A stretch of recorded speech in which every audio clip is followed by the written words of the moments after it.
Committee, subcommittee meeting minutes. Morning, Commissioner Flowers. We just started. I think you're over here on the end. We just started. You're good. We're approving the minutes. Did you have any corrections to the minutes, Commissioner? Okay. So may I have a motion, please? Move to approve. Second. Okay, the minutes have been moved and approved. All those in favor? Aye. Thank you. And now we are on the federal legislative update. Mr. Glenn, good morning. Good morning, commissioners. How are you? I'm good. Here, or are you in DC? Steve and I are both in Washington this week, so it's been a busy week with the House Appropriations Committee. Has been wrapping up its appropriations work this week, so Steve and I have been up here. And I want to make an announcement. Steve Palmer became a grandfather for the first time yesterday, so he's over, I think, taking care of the new child. So a little boy or girl? Little boy. Thank you. Thank you, Harry. yes. How glowing you are this morning. I know. Harry said he put on a coat and a tie, and I was like, "Oops, I'm sitting at my daughter's house taking care of the pets." So I apologize for not looking as good. You have a great excuse. You're excused. No worries. Thank you, Commissioner. So, Madam Chair, we wanted to give you an update. There's quite a bit of conversation and a lot of action too on infrastructure. It seems like it's been infrastructure season for the last couple of weeks. I think the last 3 or 4 meetings we've talked to you, we've been talking about infrastructure. As you're probably reading, Steve's going to talk in more detail about the Senate seems to have reached is close to a bipartisan agreement on infrastructure spending for transportation, roads, bridges, transit. The Senator Schumer yesterday announced that he's going to hold the first test vote on this next week. And so Steve can give you a little report here in a minute on what's going on with that issue. I wanted to just give you a quick update on the appropriations process in the House. The House Appropriations Committee over the last couple of weeks has worked through all 12 of its appropriations bills through its subcommittees and its full committees. And today is the last full committee meeting, and the last bill of the 12 that will be considered is actually the transportation infrastructure bill. It's a good bill. It provides about a 20% increase overall in spending, much of that directed at transportation. Provides over $15 billion for the Federal Transit Administration, which is an area where TBARTA and our local transit agencies primarily receive their funding, including $12 billion for formula grants. This is the money that the agencies use to build their systems out. And most important, or one of the important areas for you all, this bill provides $2.5 billion for capital investment grants. These are the grants that FTA provides to transit providers to build out BRT systems, light rail systems, and other systems. That's a 20% increase in funding for next year over the current year. So that's a significant increase and something to keep an eye on. It also provides $580 million for transit infrastructure grants. These are the grants that transit agencies used for bus facility upgrades and low-no emission buses. I know that's been an area of focus for our local transit community. That's a 33% increase in funding for low-no buses. So that's good for our local transit agencies. The bill also provides $1.2 billion for what they're calling the RAISE grant program now. These are our transportation projects of regional significance. That's a 20% increase over the current year. So there will be opportunities next year to compete for those. It includes $20 million for transportation planning grants. We've talked to David Green about some of these opportunities coming down the pike to possibly find some funding to help TBARTA with planning activities. That doubles the planning grant program at FTA for next year. And I want to talk about 2 things in particular that this bill does. One of the things we've talked about in previous meetings is the president has requested in his budget a new program called the Thriving Communities Initiative. The committee actually funds that for the first time at $100 million. And what the Thriving Communities Initiative does is to provide communities it's a way to provide planning and research on how communities can increase opportunities for residents in the areas of jobs, schools, and businesses. And I want to call particular attention in the committee's report where they talk about this new program. It says that the committee provides funding under this heading for the Department of Transportation in collaboration with other agencies. So it's an interagency program to facilitate community, and I emphasize this, and regional planning efforts that integrate housing and transportation with a focus on promoting equity, environmental justice, and resilient infrastructure. So this would seem to be a program that Steve and I have talked about. We should talk to the Federal Transit Administration once this program gets set up and in place about the work of TBARTA and the regional nature of what you do. So we will continue to track that and work with David and your staff on that. Finally, the committee bill also provides direction to the Department of Transportation to provide to do more work in the area of climate change and transportation, and how you link climate change with improving our transportation with improving the climate. And it focuses particularly, and just one more sentence from the committee's bill. It says, the committee encourages the Department of Transportation to integrate consideration of climate impacts centrally into all aspects of transportation planning and funding, including, but not limited to, innovative electric-powered zero-emission transit systems such as area gondolas and tramways, monorails, and people movers. So we know that, Steve and I know that one of your charges from the state legislature is to evaluate innovative systems. And we know you've looked at gondolas and air taxis. And again, I think one of the things that we need to do is make sure that David and your team get connected with the Federal Transit Administration to talk about the work that you've been doing and how that syncs up with the priorities of this administration and this particular appropriations bill. So the committee will approve the bill this week. Some of the appropriations bills will actually go to the House floor next week for approval, or I'm sorry, in 2 weeks for approval by the House. The Senate's a little further behind in its appropriations process, and that will probably be delayed till sometime in September, because they're going to be working on what Steve's going to talk to you next over the next couple of weeks, which is a major infrastructure initiative. So I'll pass over to Grandpa Steve. Thank you, Harry, and thank you, commissioners. Harry is talking about the annual appropriations bill. What I would like to kind of step back and talk about the multi-year infrastructure bill, as well as the surface transportation reauthorization. It's been a relatively confusing year for everybody in this business because, you know, the president came out with his American Jobs Plan, which was an 8-year infrastructure proposal. Congress has to pass a 5-year reauthorization for the surface transportation bill. Trying to integrate those two is something Congress is still working on. But let me give you the kind of the parameters of where things are right now. Again, the president proposed $2.3 trillion. That's the last time I'm going to talk about those big numbers. No more trillions. What does that mean for transit? That bill essentially proposed almost $23 billion a year for transit. Currently, Harry alluded to this, currently FTA gets a little over $12 billion, and the Biden proposal was almost for $23 billion a year, so a significant increase. Again, that's his proposal. Where are we now? The Senate bipartisan agreement would propose almost $22 billion for transit. So just about $1 billion less than Biden's original proposal. So there's a significant amount of support for public transportation in the bipartisan Senate agreement right now. We don't know the details yet about how that money would be allocated, whether it be allocated to bus, transit, rail, or state of good repair programs.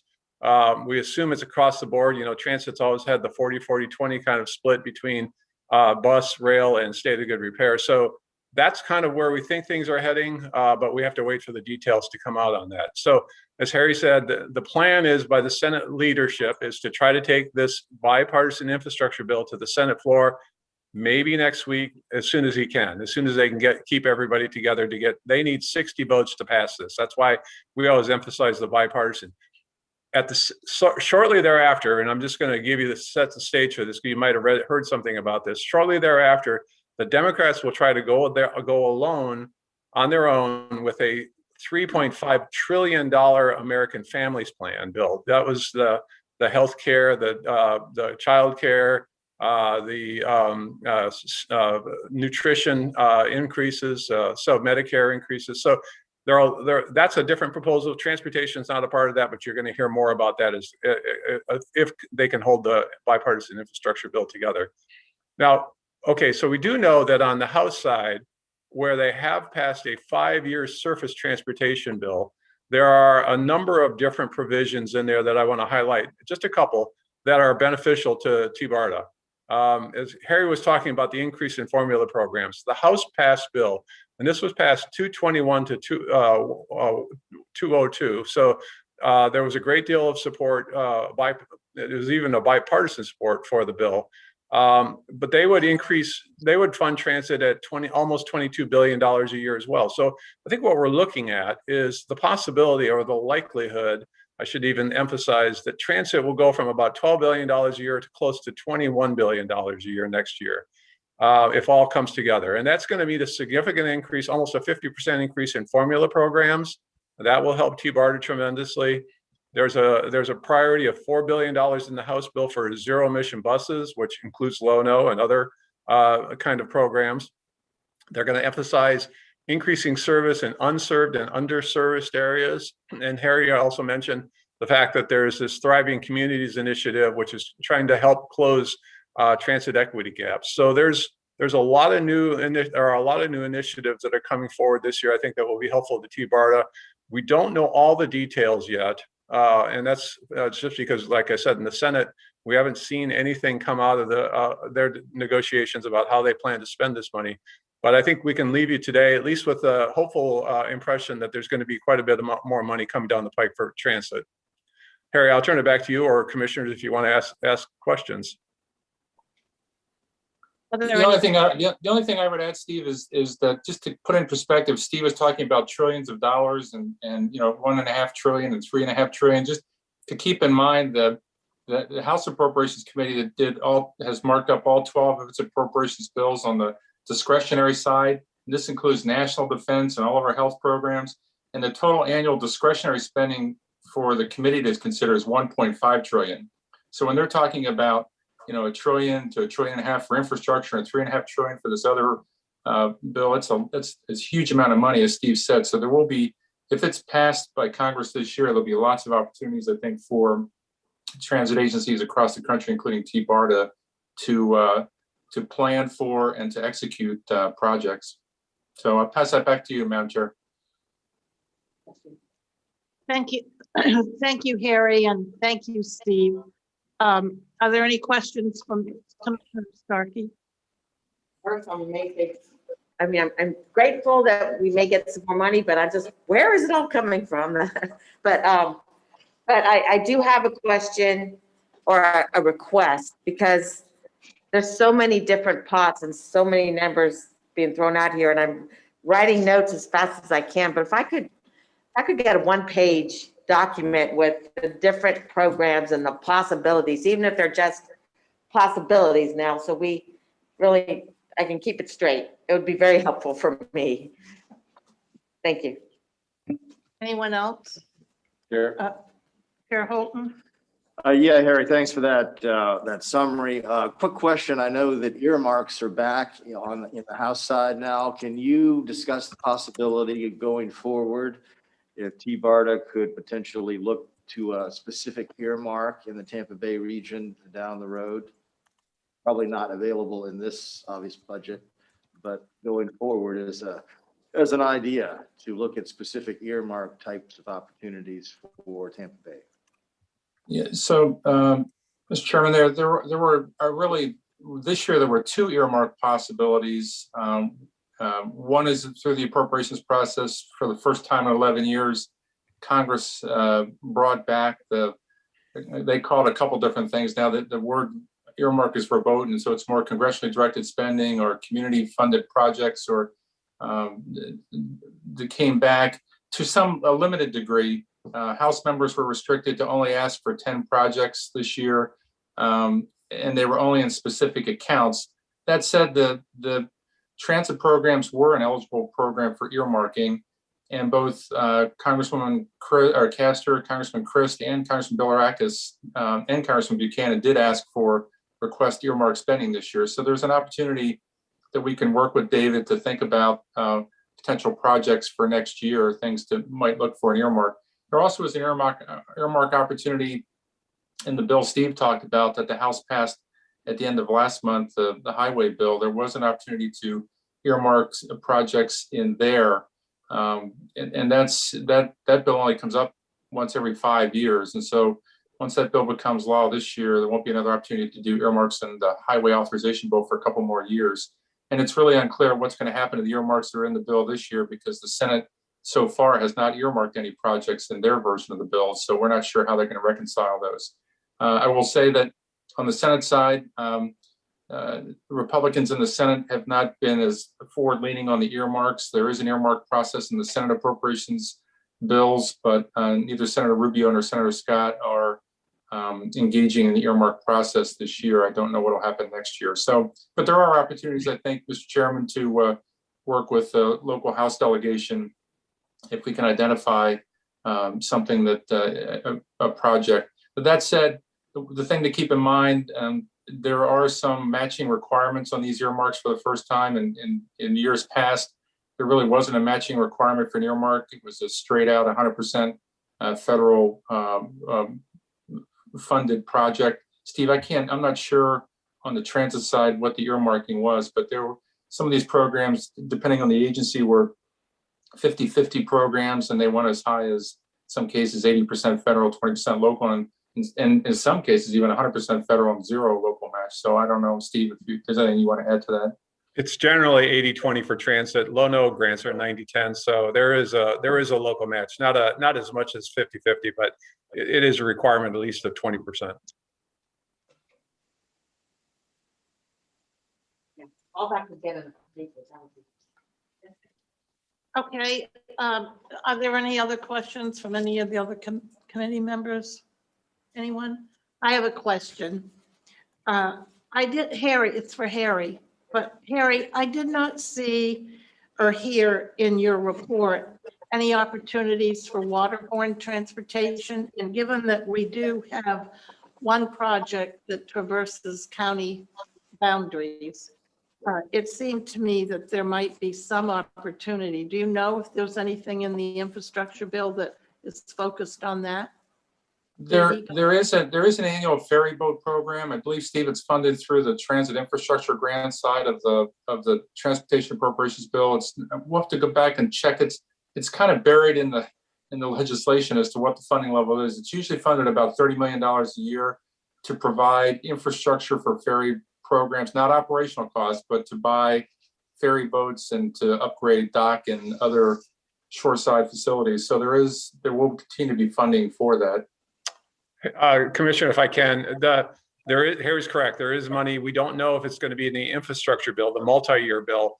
The House Transportation Appropriations bill that Harry highlighted does include $20 million in the Federal Transit Administration budget for ferry boat acquisition for capital costs. Well, thank you. As you know, the Cross Bay Ferry has been incredibly successful, and I know that there's an effort to try and keep it going. So any information you can provide on that front would be very helpful, I think, to TBARTA. Hey, Commissioner, one other note on that, just looking in the report here, the House Appropriations Committee report, there is actually a $25 million infusion of funds for the first time for a specific zero emission passenger ferry program. So they're looking to, I think last year in the notice of funding opportunity for the current year, which I know PSTA is pursuing, they're focusing on zero emission ferries too. So there's $25 million dedicated in the House bill for next year on zero emission ferry boats. These would be electric or other powered, other than diesel powered ferry boats. Great. Okay, well, if there's nothing more on the federal piece, we want to switch over now and do the state legislative update. Ron Pierce. Can I ask? Yeah. Can I ask him a question? Oh, sorry. I needed to ask Harry a question again. Can we switch back to Harry? Harry? Yes, ma'am, still here. On the aerial tramways, what kind of grant can we go for? How far along do we have to be in a project to apply for it? Well, one of the things, there are really two pots of money to look at through the federal government for transit programs. One is construction of projects.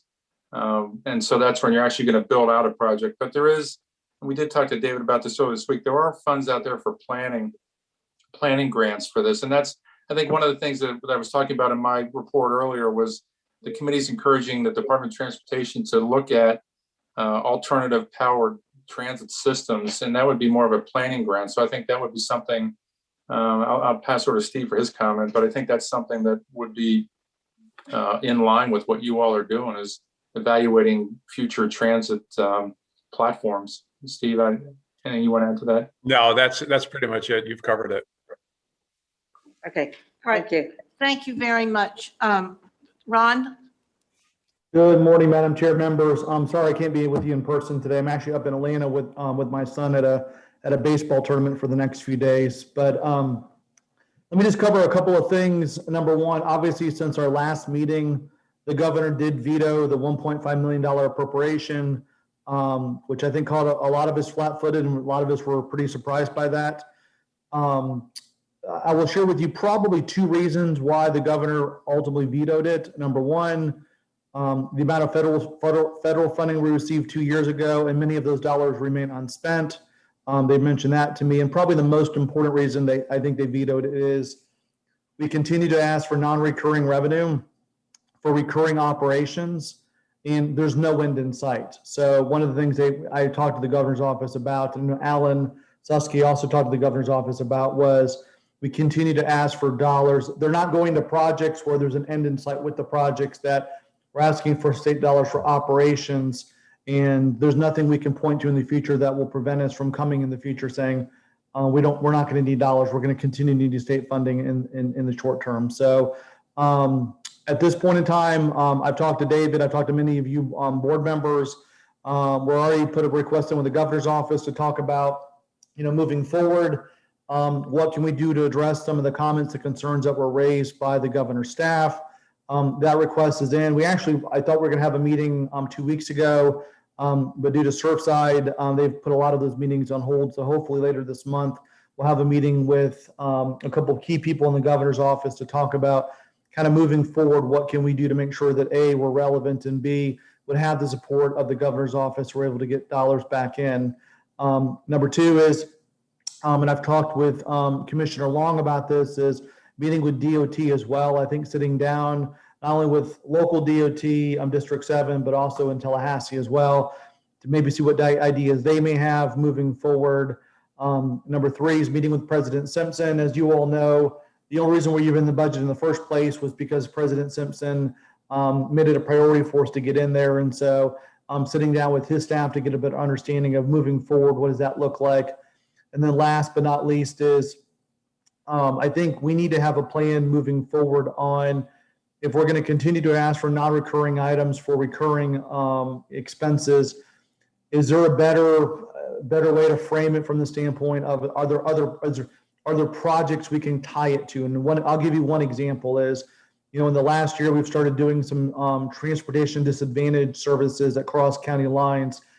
I can tell you, when I've had conversations with legislators and staff, I think that's something that could get some traction. There may be opportunity to get some state dollars there. There could be an opportunity to get some federal dollars there, I'm sure, as well. So we may want to look into that. But I mean, the punchline is, obviously the governor's office continue to have concerns.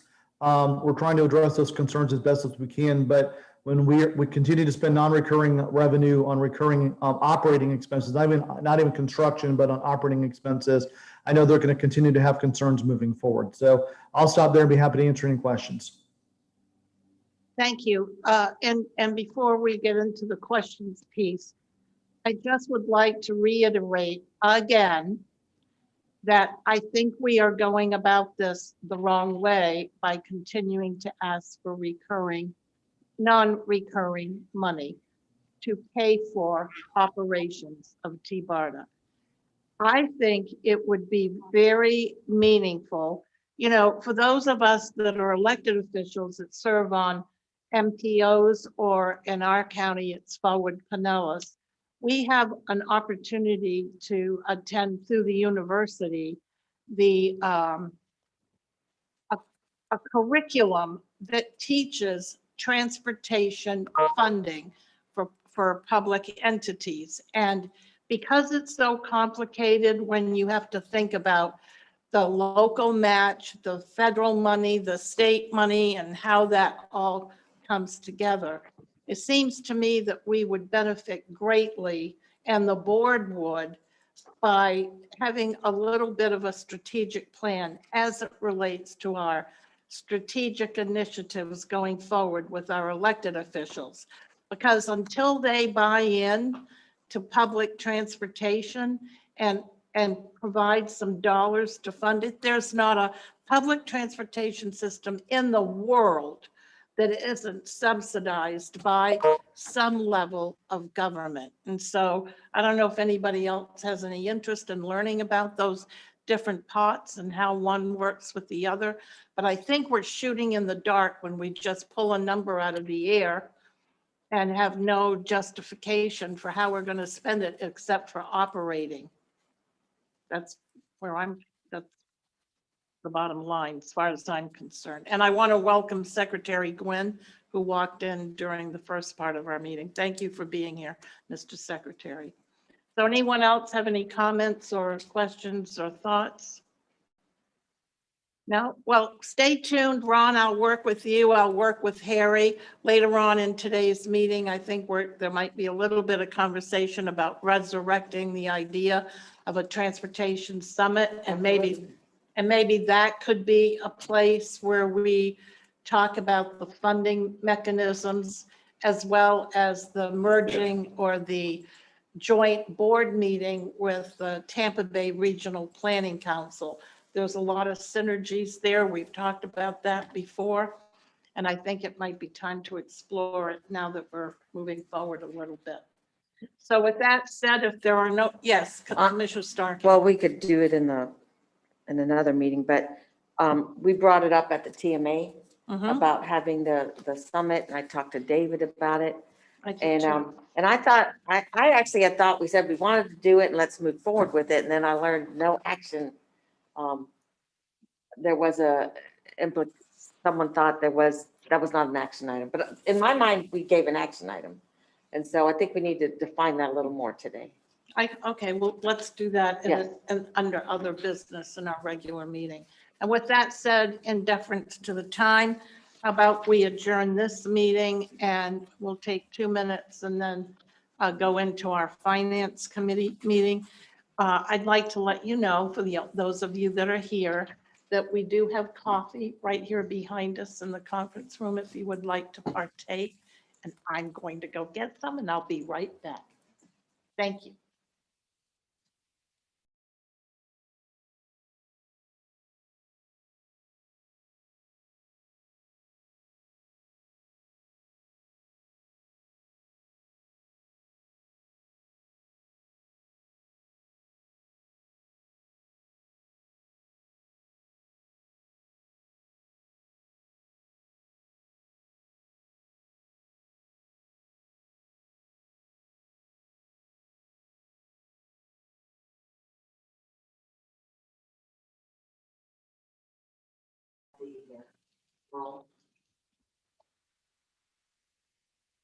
About the purchase items. I was clearing out my desk because we were remodeling our office today.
his job as a robotics engineer.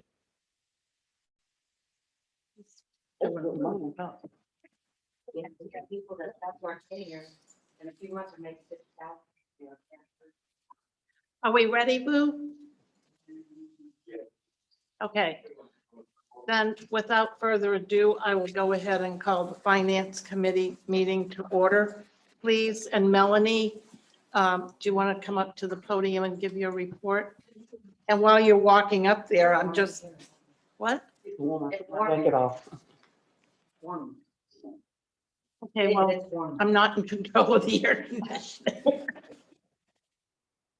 Boo, can you do something about the air conditioning? Okay, thank you. All right. Well, I was going to give a little bit of summary, but now Melanie's up there, so go. Oh, wonderful. Good morning, everyone. Good morning.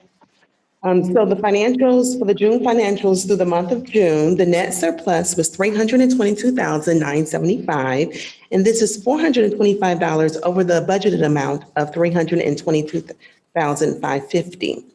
So looking here at the revenues, we were under budget, $2 million. And this was due to the federal funding with the use of STP and 5307 funds of approximately $323,000. And then the state funding was due for the timing of the PD&N study and the technology project of $1.6 million. Looking at the expenses, we were under budget in pretty much all the categories of $2 million. Going over to the balance sheet, our accounts payable balance at the end of June was approximately $494,000, and our accounts receivable balance was $744,000. So at the end of June, we had approximately $471,000 in the bank. And that pretty much wraps up June summary financials. And that is music to my ears because I clearly remember the days when we had a few bucks in the bank. And now we have considerable amount of money. We just have to keep our creative juices flowing to find more. Does anybody have any questions? I have a question about the completion of the gondola feasibility study. When is that going to be done?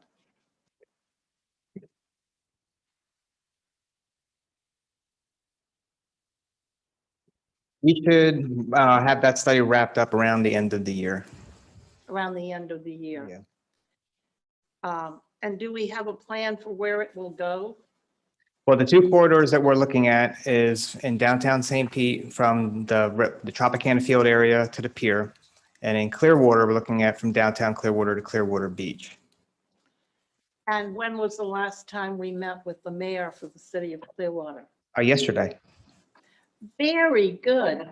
So now you might have an answer for my next question is he going to change his mind about the gondola? You would have to, I can't answer for the mayor. I mean, where did the thing stand with you and the mayor the last time you spoke with him? Well, actually, I have not had the conversation with him about that because the last couple of times I've talked to him, I've been on another mission, which was taking precedent at the moment. But I'm happy to have that conversation. I mean, he's fairly reasonable. Okay. I mean, we had a very productive conversation with him yesterday. I mean, I think he's waiting to see what the results of the study say. I think he is concerned about adding even more capacity to the beach. Well, actually, in my mind, it's an opportunity to take cars off of the road Yeah. and off of that bridge. Yeah. Did you point that out to him?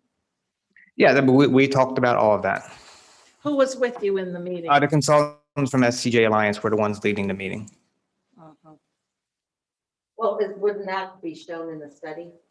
Yes, we're going to be collecting what we've heard from we've been doing stakeholder interviews for the last several weeks, and we're going to put that all into a document. We're not going to identify people by name, but we are going to summarize what we've heard from representatives in St. Petersburg and representatives in Clearwater. Very interesting. Thank you very much. All right. Yes, Jennifer. To approve the finance committee minutes. Okay, well, To approve the finance. Move to approve the finance committee minutes. Second. Okay. Thought we were on questions, but I Oh. guess if we're ready. Do you have any questions, Commissioner Flowers? She asked a question. What was the question? You asked, when I say she, I mean you. Oh, well, but I'm not the only one here. Do you have any questions, Cliff? I do not. Of the minutes or, Of the finance report? okay, I thought we had to approve the minutes from last meeting. I thought we did that. I apologize. We did not. I'm just trying to keep us on track with the agenda, but that was the first item. Yeah, just call a question on the minutes. Oh, I'm so sorry. I thought we already did that. Yeah, Looks like we're all set. It was approved and we can move on. But was there wasn't a vote on it. There was a motion, a second. I think we Yeah. got to approve it. We just need to vote.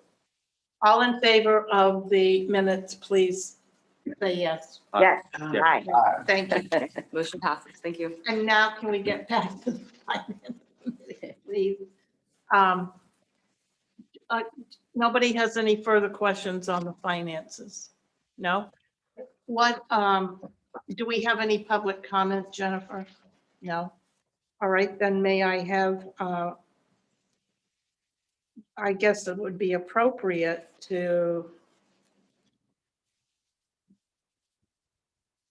you don't have to take a vote on that report that you just did, right, Melanie? Right. But now do you want to talk about the draft report for Budget. next year? That probably would be appropriate. Thank you. All right. So included in your packet is the first draft of the FY 2022 operating budget, along with the information items with the highlights. So today, the purpose is to review that draft budget and present the final draft to the board in August.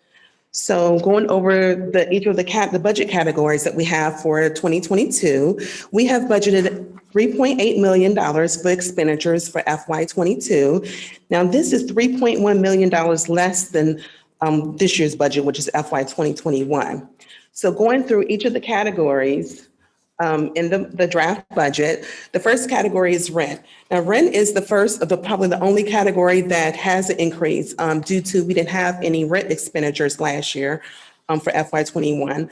And we're planning on moving in June of next year. So we did budget at $20,000, which is an increase from last year. So going over to office and administration, it is an 18% decrease from FY '21, and this was due to the supplies and the staff training. Communications is a 62% decrease from last year, and this is due to the reduction of costs associated with the public outreach related to the RTDP. Advertising, marketing, and printing is a 55% decrease from FY '21, and that's due to the elimination of the local match of the regional TD program. Computer equipment and software is a 28% decrease from FY '21 due to the reduction of the software expenses. Next is insurance, and that pretty much stayed the same. We budget the same amount for FY '21. Travel and auto is a 56% decrease from FY '21, and staff salaries is a 37% decrease from last year, and this is due to the staff reductions. And then I just want to note there are no new positions included in this upcoming budget. Benefits is 34% decrease from FY '21, again, due to the staff reduction. Professional services is 55% decrease from FY '21, and this is due to the reduction of the consulting and contractors related to the projects. Last is operating project, which is the fan pools in the emergency ride home, and this is a 12% decrease.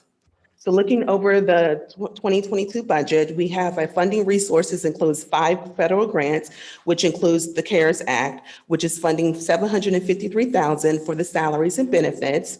And it also includes 5 state grants along with the county contributions. And this pretty much wraps up the FY '22 highlights.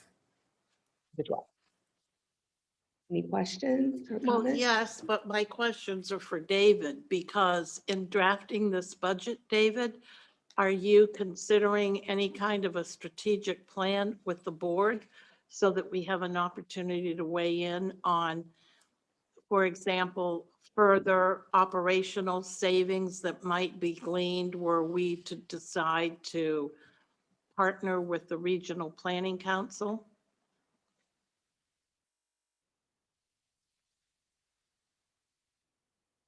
We can certainly have those conversations at any point in time. If you want to have them starting right now during the Finance Committee meeting, or if you want to have them throughout the next month before we bring the budget back for approval to the full board. Well, I don't know if anybody else would be interested in that, but I think that given we do not have recurring dollars, given that we know now that we have many opportunities for federal dollars, and the fact that we have no real direction about how to mesh those things together to move forward with an actual objective, I think it's really important. I don't know how anybody else feels, but we're kind of shooting in the dark with just, establishing these numbers with no objective in mind. At least unless I'm terribly missing something. Chair Holt. Yeah, I'll comment on that too, and I concur with Commissioner Long's observations. I think broadly speaking, we ought to include a topic in discussions of the budget of risk assessment, because going forward, we need to know how much money we essentially have, to put this in simple terms, and when we're going to have a real shortfall and what we need to do. So I think we have to look past, this 2022 budget and see projection on in the broad category of what accountants call risk assessment to the enterprise. And that would include some of Commissioner Long's suggestions of looking for federal dollars, other sources of income and so forth for the organization. Because I think it's going to be very narrow-minded if we just focus on the budget itself without looking at a 5-year plan. And what we've already been doing. I mean, that's the definition of insanity. And the one thing that I learned from listening to Harry today and from discussions I've had with him and with Ron earlier before today is, there is a certain level of heightened intensity and urgency on some of the horrific things that are happening that are outside of our control. Like the heat index. I'm bringing this up because it is really ringing my bell. It is drying up our natural water supply. Hence, now we have problems with our food production. You heard Harry say that if in our planning for public transportation options, we are considering resiliency and how that reduces the carbon footprint and further moves us away from fossil fuels, there's another opportunity to glean additional dollars. And I'd be very interested in what Secretary Gwynn might have to say as it relates to how his pots of money might be able to help us on that effort, if you think that at all. I'm not trying to put words in your mouth, but. Well, certainly it's areas that we're looking at, and we get guidance from the federal government in terms of areas that are of importance to them that we're going to have to make sure we're aligning with to get maximum availability of federal funds. So I don't think we yet have digested it all, and we'll probably continue to watch the guidance that comes out. But certainly, as as that becomes more clear, we'll have our plan developed. Well, I think it's really critical because I know for those of us that have come through an election cycle, many of the large corporations were very interested in my opinions on moving the county forward as it relates to resiliency and sustainability. And I learned in those conversations, and I think Chair Holton has some clients that have spoken about these issues, that if you're focused on that, there are millions of dollars of private money available. And that's an area that we have not explored, David, and I think we're being very remiss by not doing so. So yes, I would very much like to have those conversations before we come back again. I think we need to in order to move forward. And I hear a consensus from my colleagues that they agree. Right? Anybody? I would agree with that. And I would also I'm sorry, did I jump the gun? No, go ahead. I would also add it, I've never been involved in putting together a meeting as large as I think we're talking about. And I'm just wondering, are there expenses or is there revenue that comes from it? But shouldn't there be somewhere in the budget, some kind of, and maybe there is, planning for our transportation summit? Well, I planned a 2-day climate summit 2 years ago, Right. and we received a lot of funds over and above our expenses because we focused on sponsorships. And I think Secretary Gwynn has been involved in putting together summits, right? We have, and in fact, I know Beth is here, the TPO in Hillsborough County had directed Hillsborough County MPO staff to work with us on a similar type of a forum. Theirs were, I think, more focused towards commuter rail than general overall funding. But I think we were working to encourage the MPOs in the region to also come work with us to determine what type of a forum should we have, who should be invited. And I think that's still in the formative stages. I know Whit's been, I think, involved in those conversations, and Right. Carl up in Pasco County. So that's still coming together. We're working to try to figure out what the real will of the region is and the leaders in terms of, do we want a more educational forum that talks about the various ways that transit projects get funded, or are we looking at something bigger? I or- think it'd or be more focused? action oriented. Yep. Well, I am actually very interested in getting something done, Yeah. Mr. Secretary, and I know because I sit on our Forward Pinellas board in Pinellas, that, it appears to me that we have a partner that's part of the Regional Planning Council whose focus is clearly parochial. And this board is supposed to focus on regional. And I know that we in Pinellas have huge needs as it pertains to moving our citizens north and south. And so if we're not able to work with our partners, I think we might want to give equal focus to going north and going south. We're with you. I know, and I know Manatee is as well, but, we cannot be held hostage any longer, it doesn't seem to me, if we don't have willing partners that are buying into the mission of this agency. Right. Well, the two items that obviously would bubble to the top of what would make it successful if we were successful, one would be regional consensus. For regional projects to get federal funding and to be seen as viable, you got to have all the local partners. All, or can you have a percentage of them? You're competing nationally for transit dollars, and Correct. when a region like Nashville or even Orlando on Sunrail, when they come together with a unified voice of all of the local agencies that would be involved in helping to operate and maintain it, essentially at some point, if you don't have all that, you really don't check that box of regional support. Is 4 counties regional? Sure. I mean, you can have. Manatee, Pinellas, Pasco, Hernando? It could be. Yeah, you certainly could, if it was going through those, it could. And then the other thing is what local funding is going to be available to help, because any major transit project, any significant transit project, you have to get federal funds to make it really work. Absolutely, and I think we are well positioned to do so in our county. I'm sure Pasco and Well, we have to have that discussion. Yeah, but we have to, it starts with a discussion, and Sure. we've been very focused on, we have spent now, how many years? 5, trying to move across the bay, and we just aren't making any progress that I see. But we are making progress moving north and moving south, and I think there are opportunities that are worthy of exploring.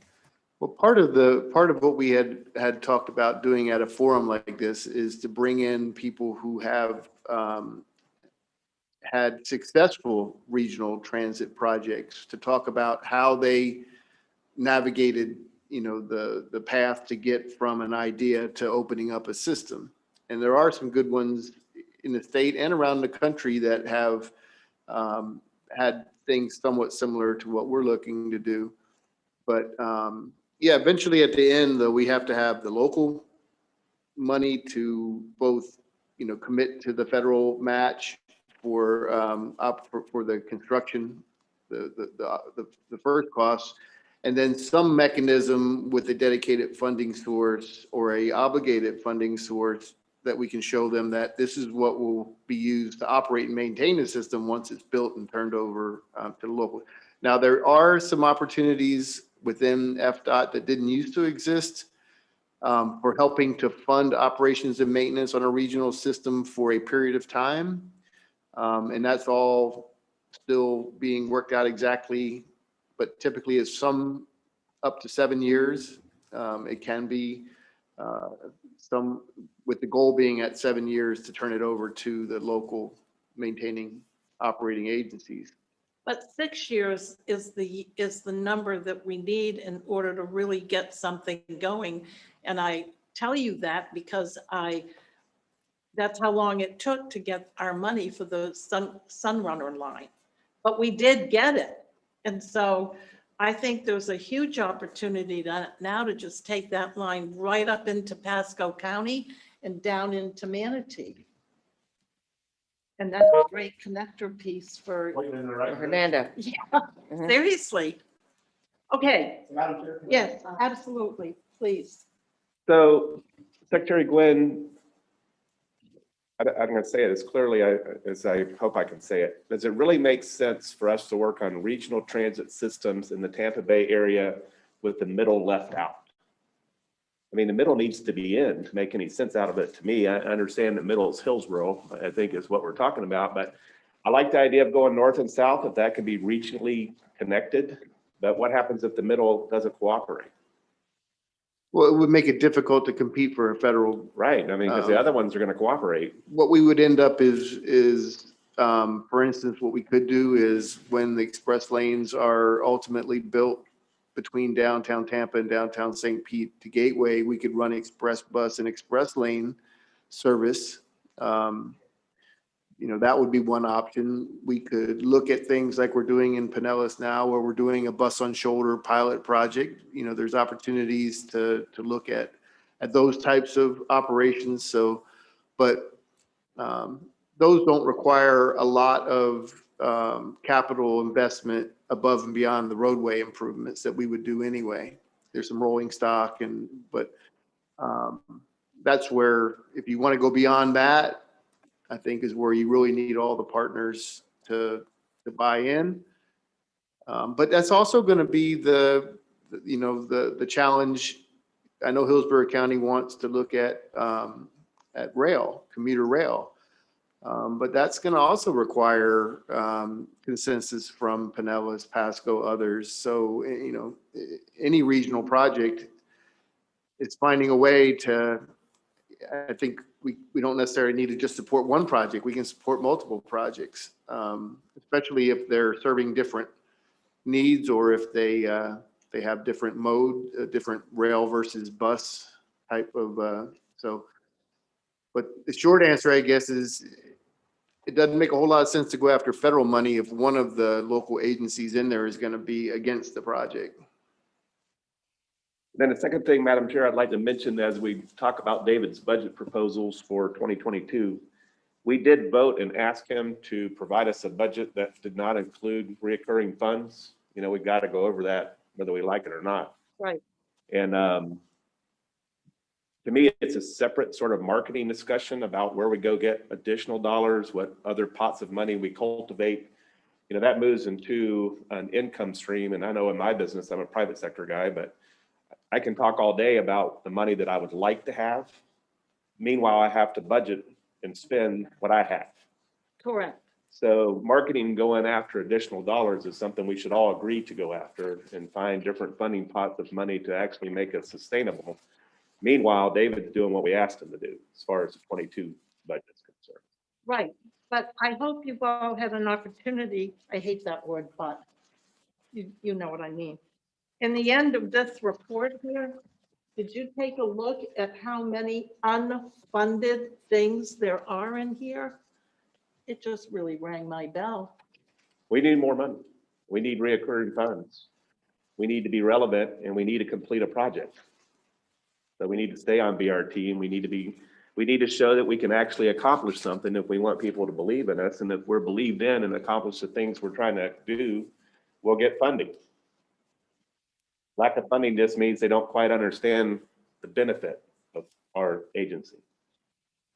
Well, that would be correct.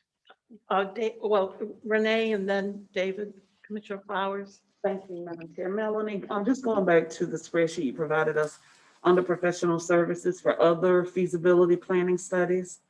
Our fiscal year starts when? October 1? October 1st. Okay, and so the gentleman that reported on the progress related to the gondola study and other studies, that'll take us past the fiscal year we're currently in. So does that 450,000 include the cost for that study and then any additional? Or is that just supposed to be perhaps new studies? It's line number, what's that, 80 something?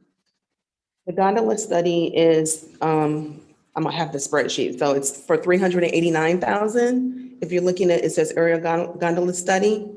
That's what Brian was referring to finish by the end of the year. Okay, I'm sorry, I didn't see that part. So for the other feasibility planning studies, what studies are we talking about? Do you want me to address those? Yeah, you can. That's fine. So, and related to the budget overall, this is based on the strategic plan that we discussed. It was back in either February or April when the board voted on and approved the staff reductions. The studies reflect completion of the PD&E that we're doing on the regional rapid transit project. It includes the gondola feasibility study, and it also includes 2 additional studies that we're going to be bringing to you all for consideration next month. One is a regional BRT study that would connect Pasco and Pinellas counties along US 19. And then another one is regional mobility on demand service, which could act as a feeder service to the various transit operators, first mile, last mile sort of thing. Okay. But just as she said, the area gondola study is a separate line item, 4 lines up, 389,000. But I just wanted to know if those were new studies or the same. Additional studies, yes. Thank you. Now, I'm sorry. No. Go ahead. Again, to bring it back to the budget, you mentioned getting together for a strategic discussion. We've been talking about a regional transportation summit. Obviously, that won't happen before the board votes on this particular budget. Right. Are you interested in having a separate board-specific strategic workshop before next month? Well, I believe that we need to do that. And I do think that we need to involve our federal and our state advocacy groups, just because it appears to me that there's something missing in terms of how we are moving forward, because we keep on asking for the same amount of money to support the operations of TBARTA. And as an elected official, most elected officials don't like to do that. They don't want to keep on just paying for, the infrastructure of an agency.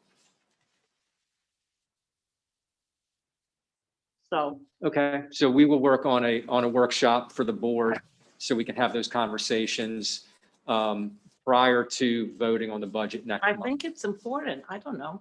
Well, maybe I'm just not looking at it the right way.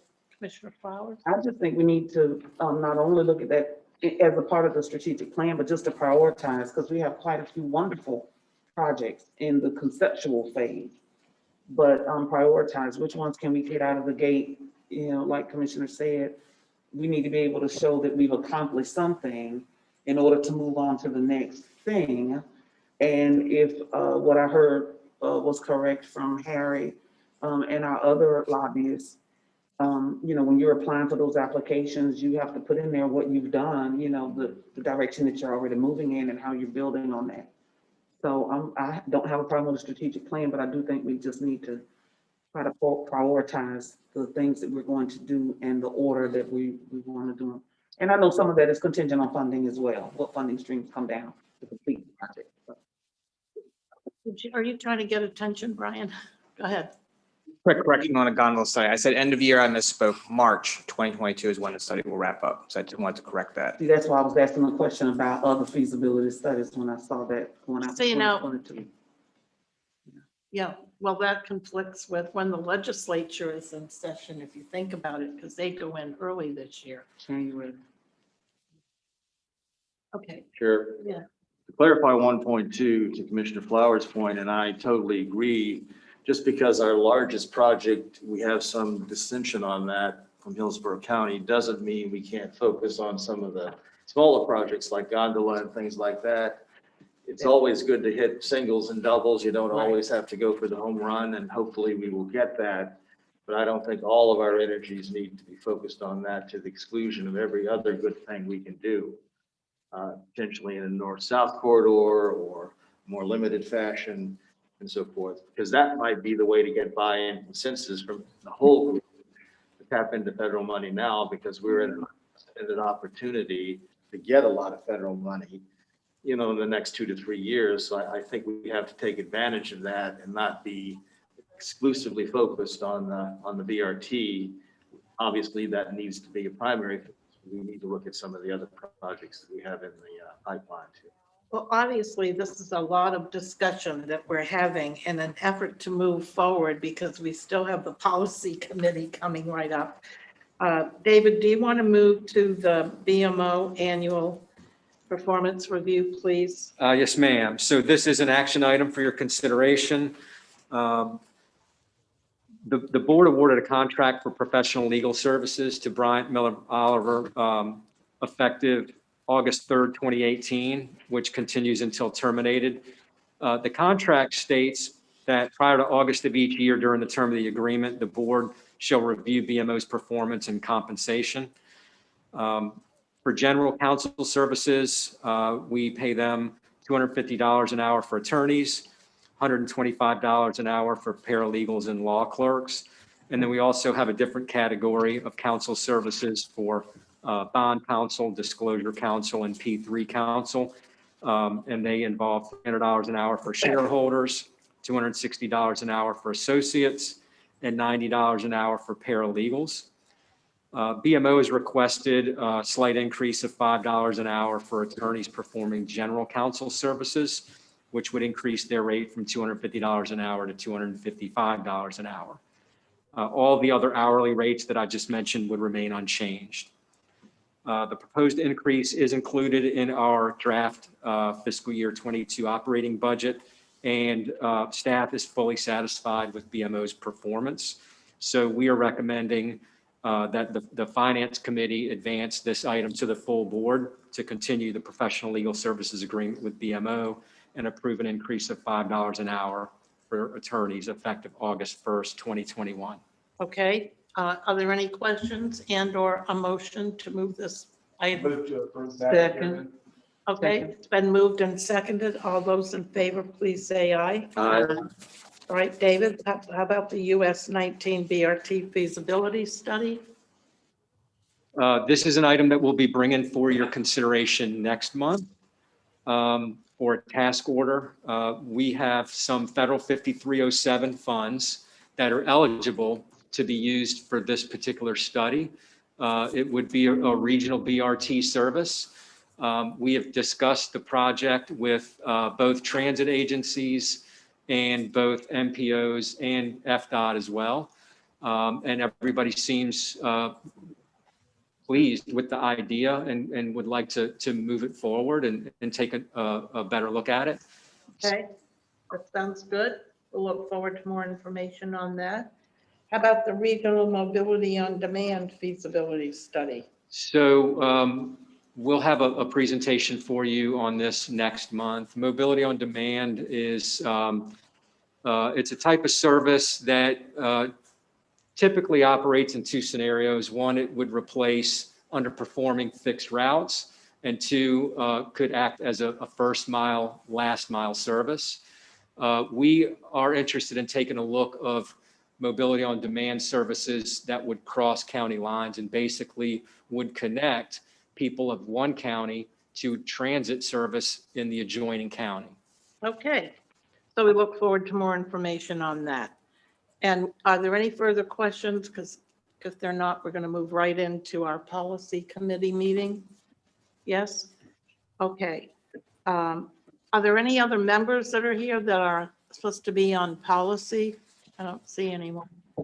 Seems like we're all of us on the same, all committees. So I'd like to bring the policy committee meeting to order, please, and ask if we have public comment.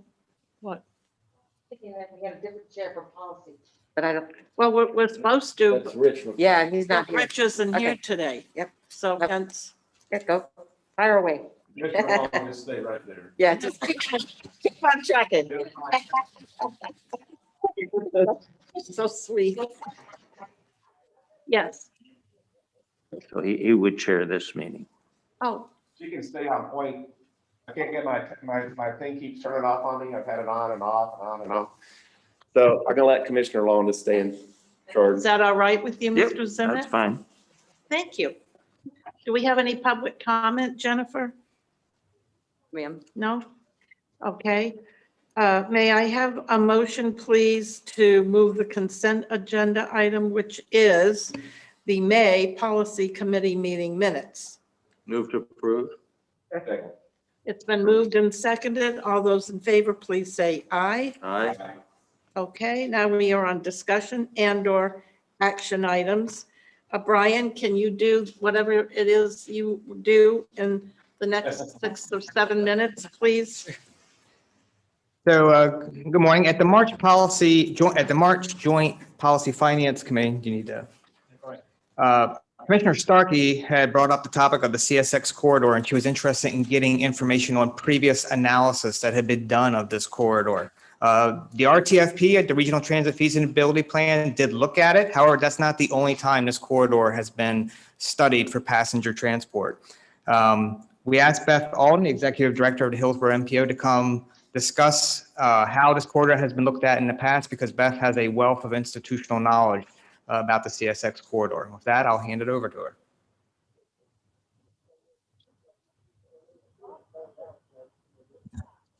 Good morning, board members, and I appreciate you making a little time on the agenda for me. And I apologize about the technical difficulties at our meeting a couple of months ago. Our county center internet service sometimes gets itself a little overextended when I tried to make this presentation 2 months ago.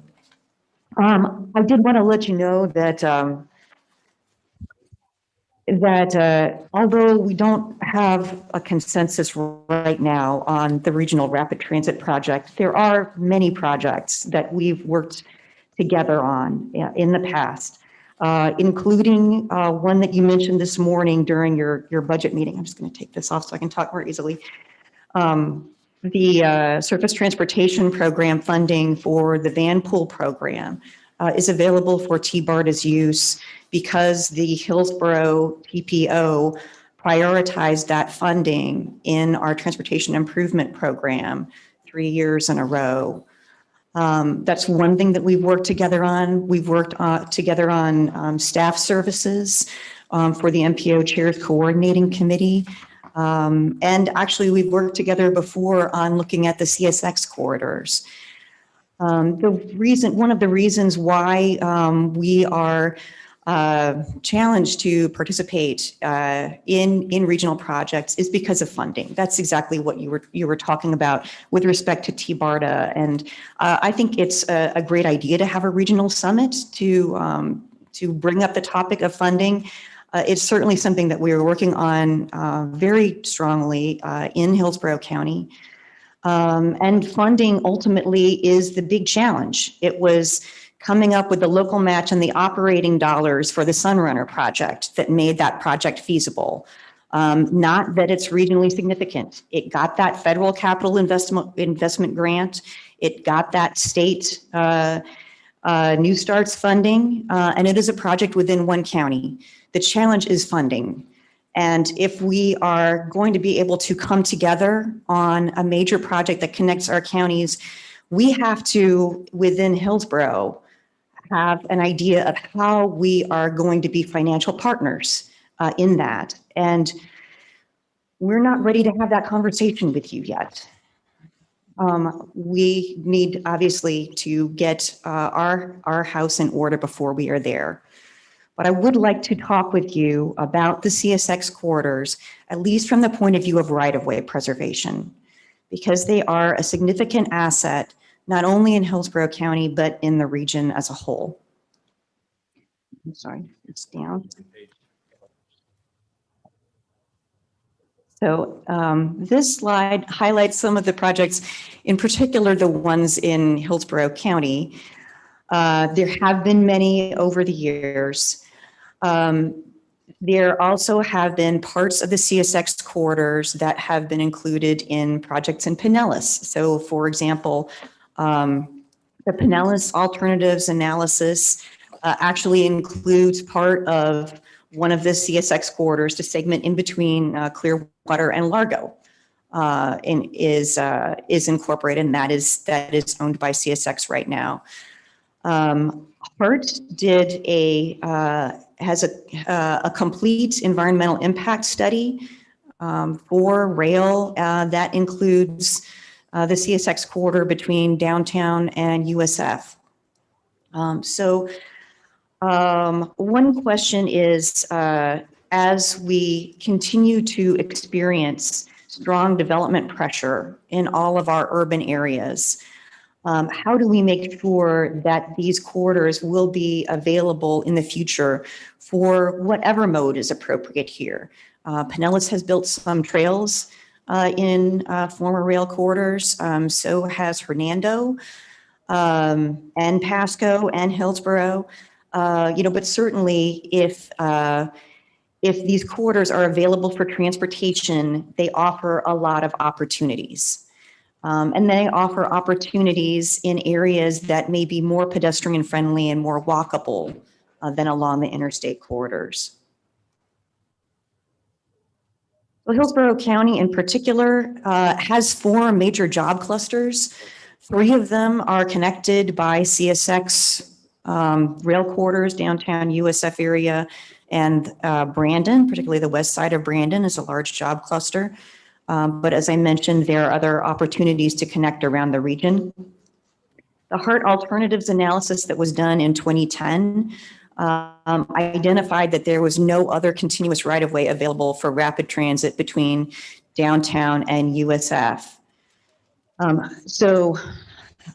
Since that time, looking at the shoulders on I-275, that is an opportunity. It's an opportunity that we very much appreciate that DOT has made available. It is, again, a challenging environment to try to operate transit in. Whereas the CSX corridor between downtown and USF parallels several local roads that have very productive bus service on them. And so it makes sense to look at this as an option. So that's this third bullet. That line passes through multiple neighborhoods where bus ridership is high. We've also looked at what is the freight usage on these corridors. The Department of Transportation has some very good data that they've collected where the rail corridors cross roads. They know how many trains cross every day. And so we map that out to look at the freight usage. And in some of these corridors, it's only a few trains per week that have been counted. This is much less than the usage of the rail corridors through the Orlando area, which was on the order of 25 to 30 trains per day at the time that that agreement was being negotiated. There we go. Okay.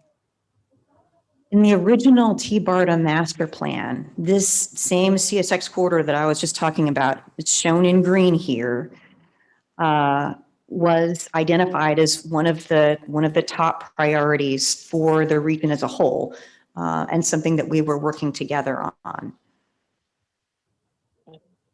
So why did the TBARTA board do that at that time?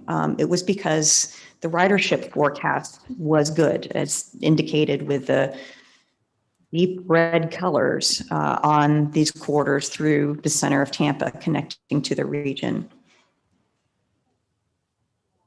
The understanding of what technology could be in these corridors if you are also operating freight rail in the corridors. If that freight rail is discontinued, you can use the corridors for anything, right? They could be BRT, they could be monorail. Pinellas actually had a proposal in the 1990s to build monorail in the CSX corridors in Pinellas County.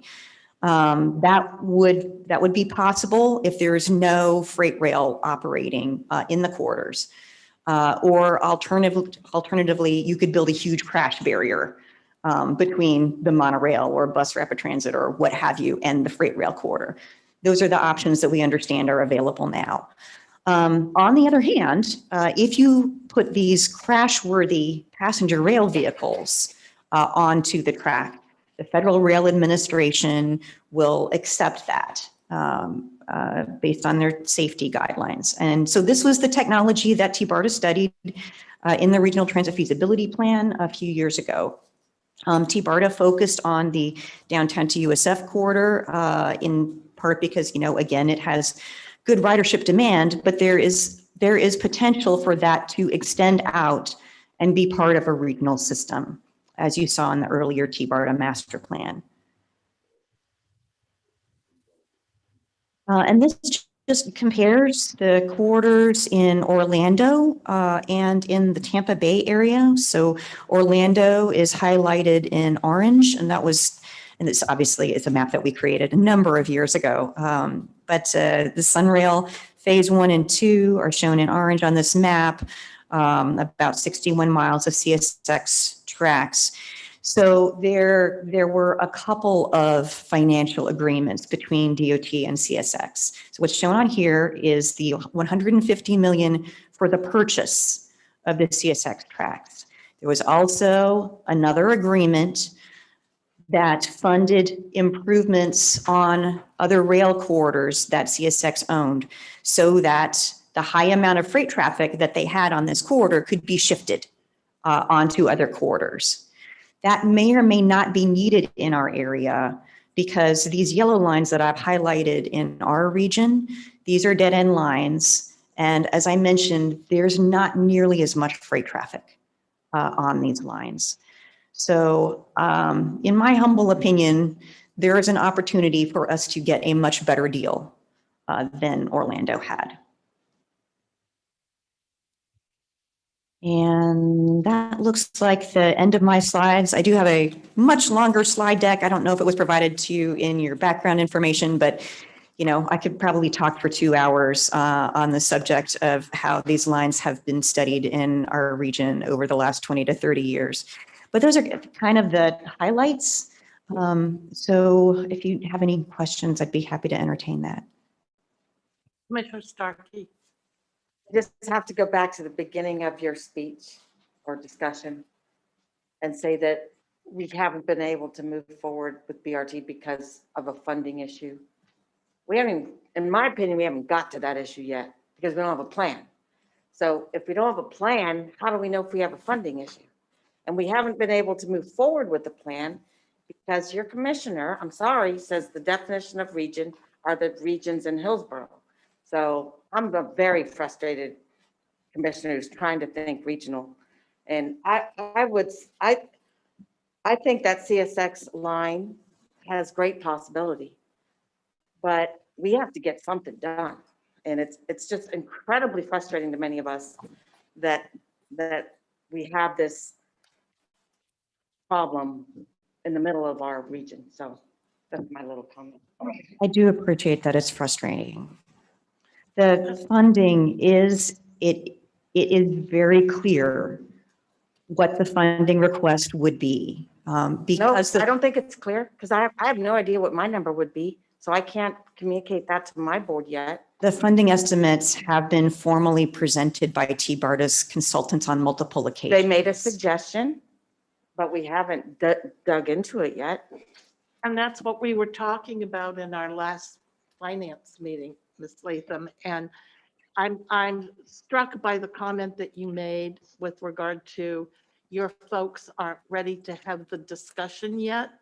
This is a discussion that has been going on in our region for 50 years. If they're not ready to have the discussion, how do we ever get to a solution? You're operating in a silo over there. And that's part of that is the problem. So we are I'm sorry, talking I about, humbly disagree. The funding is the major problem that we have for transit. And it certainly plays out in the budgets for all of our bus agencies. So we don't have a source of ongoing operational funding for fixed guideway, for really any kind of fixed guideway expansion. And we have to solve that problem first. okay, How are you discussing about even a CSX project if you don't have funding? Great question. And so that's why I said at the beginning that the purpose of my presentation today is to talk about the importance of preserving these corridors for the future. So we have a lot of development pressure right now. Already in our area, CSX is selling off some property. And if we don't stay on top of this issue, we could lose opportunities for the future. thank you, Ms. Latham. Your time is up and we are going to have to move on to a regular board meeting. So Thank you. Mr. Chair, welcome Mayor Kreisman. Thank you for joining us this morning. Do you want to take a couple minutes just for a break? Yeah, why don't we take, say, 3 minutes for any kind of breaks or whatever, and then we can go from there.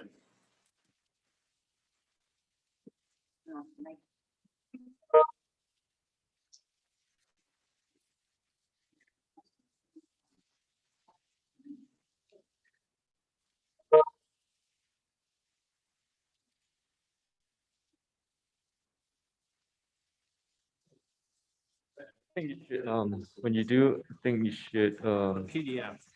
yeah, PDF, and then like just hit the slide instead of like rolling up and down. It wasn't giving me that on hers. Okay, very good. Okay, here, make it, full screen or something. Hit unshare, because like now you can see all of that.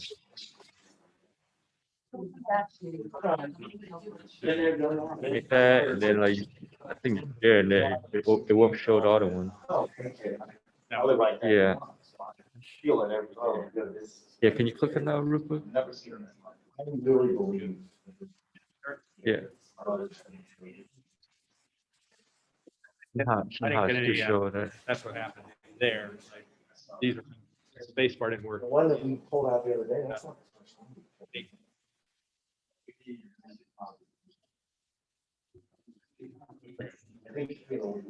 Hopefully this weekend we're gonna have. Yeah, the power, usually we do the PowerPoint, we don't do PDF. Yeah, usually, yeah, PowerPoint, usually we do PowerPoint only. Yeah.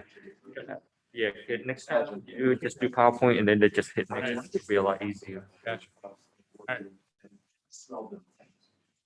Thanks. Hey, Brian?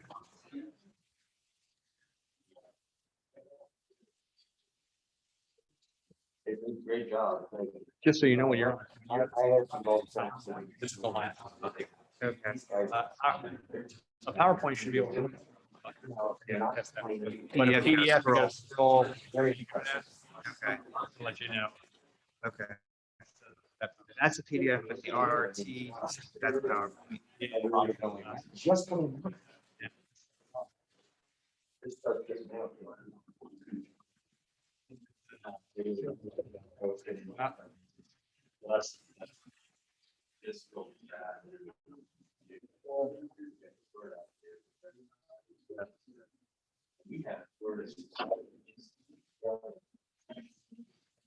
This.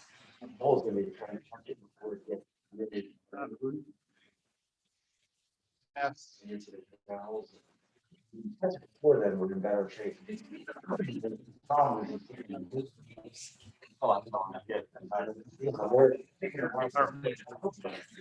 So when it gets done, do I need to come up and? Backed up. And it was when I was pouring it, it was thick lobster. How you doing? Everything good? So things to come. Nothing about general. Like planes and stuff like that. One of these. Oh, They have a yeah. whole plan about, that's where I got mine. If you want to, what we'll do is, they're done. A little bit, find me a little time. Okay.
So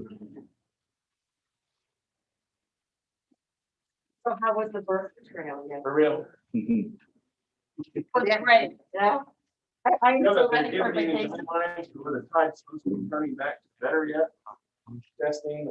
No, this is the worst situation ever, I think. What in terms about? of red tide and it's, no one knows the precise science, but I'm sure Piney Point had a contributing factor to that whole thing, so. Oxygen levels, all of that stuff, so So it should be. it's gonna be a huge issue, I think. It's a problem for tourism too. So. Yeah, they're gonna have to close this. They don't.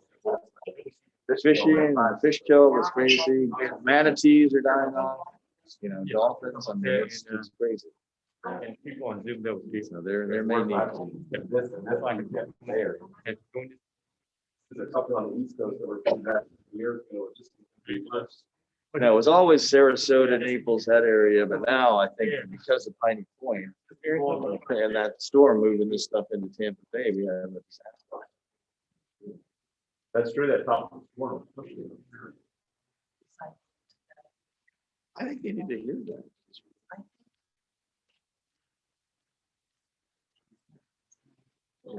Yeah, what are we gonna say?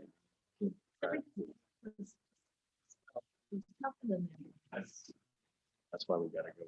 Right?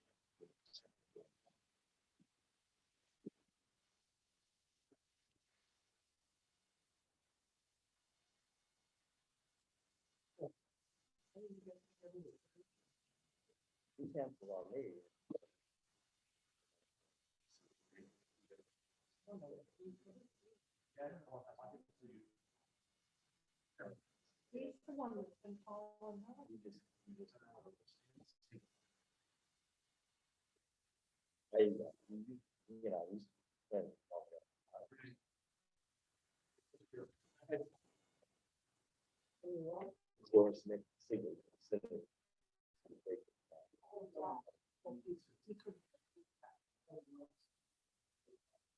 No, it's not a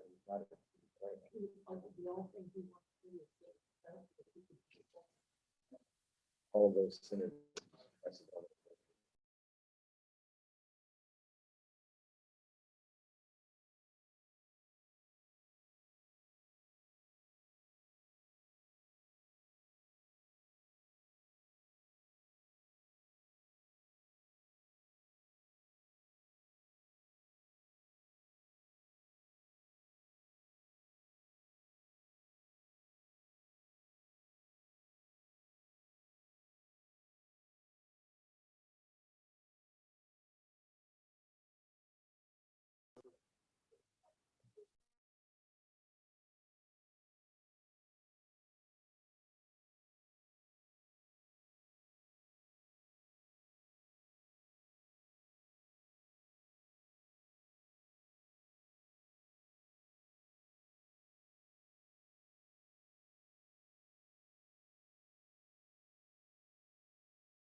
Order.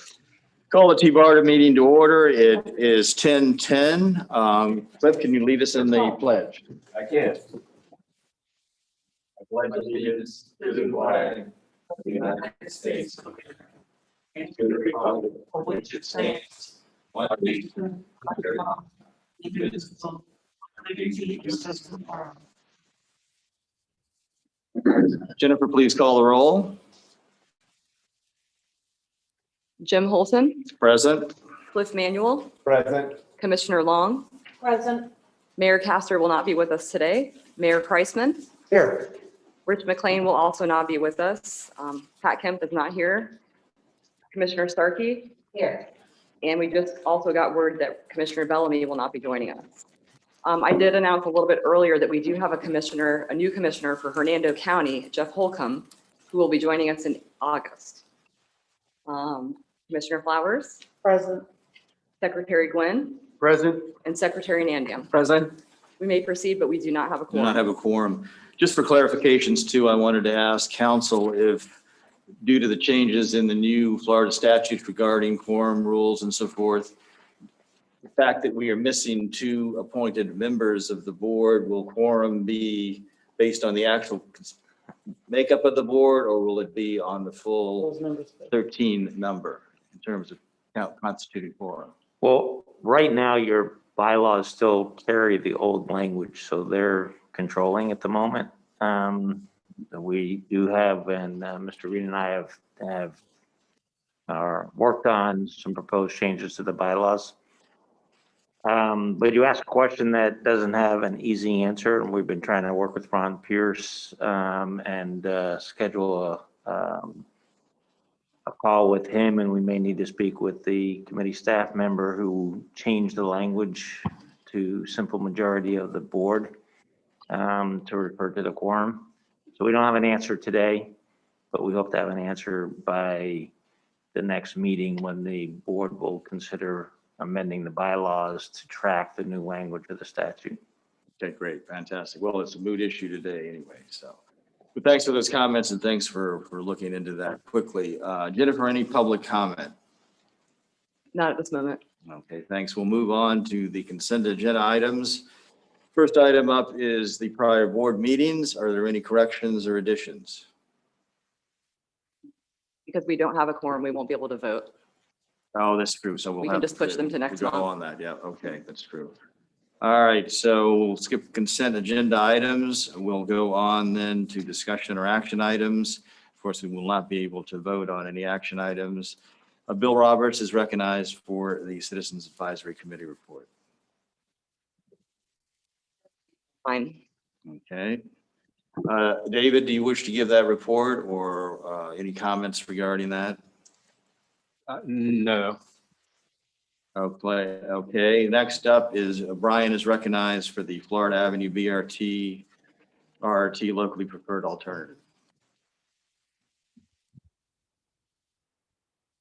Thank you, Mr. Chair. This agenda item is actually a two-parter. Chris Cochran and Justin Willis from HART are here today to give you a presentation on the Florida Avenue BRT so that the board can see how it ties in and complements the RRT project. When they're done, we can take some Q&A, and when they're finished, I will come back up to talk about the RRT. Thanks. With that, I'll let Chris and Justin come up. I'll just use these then.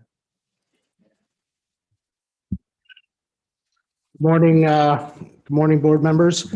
For the record, Chris Cochran, Director of Service Development from HART, and I'm joined by Justin Willits, Senior Planner from HART.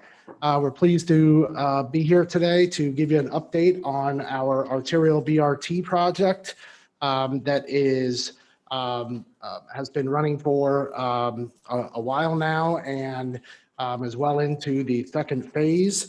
We'll be giving you an overview of the project phases, where we are, and some of the technical outcomes that have been provided to us to date. So we'll go ahead and get started here.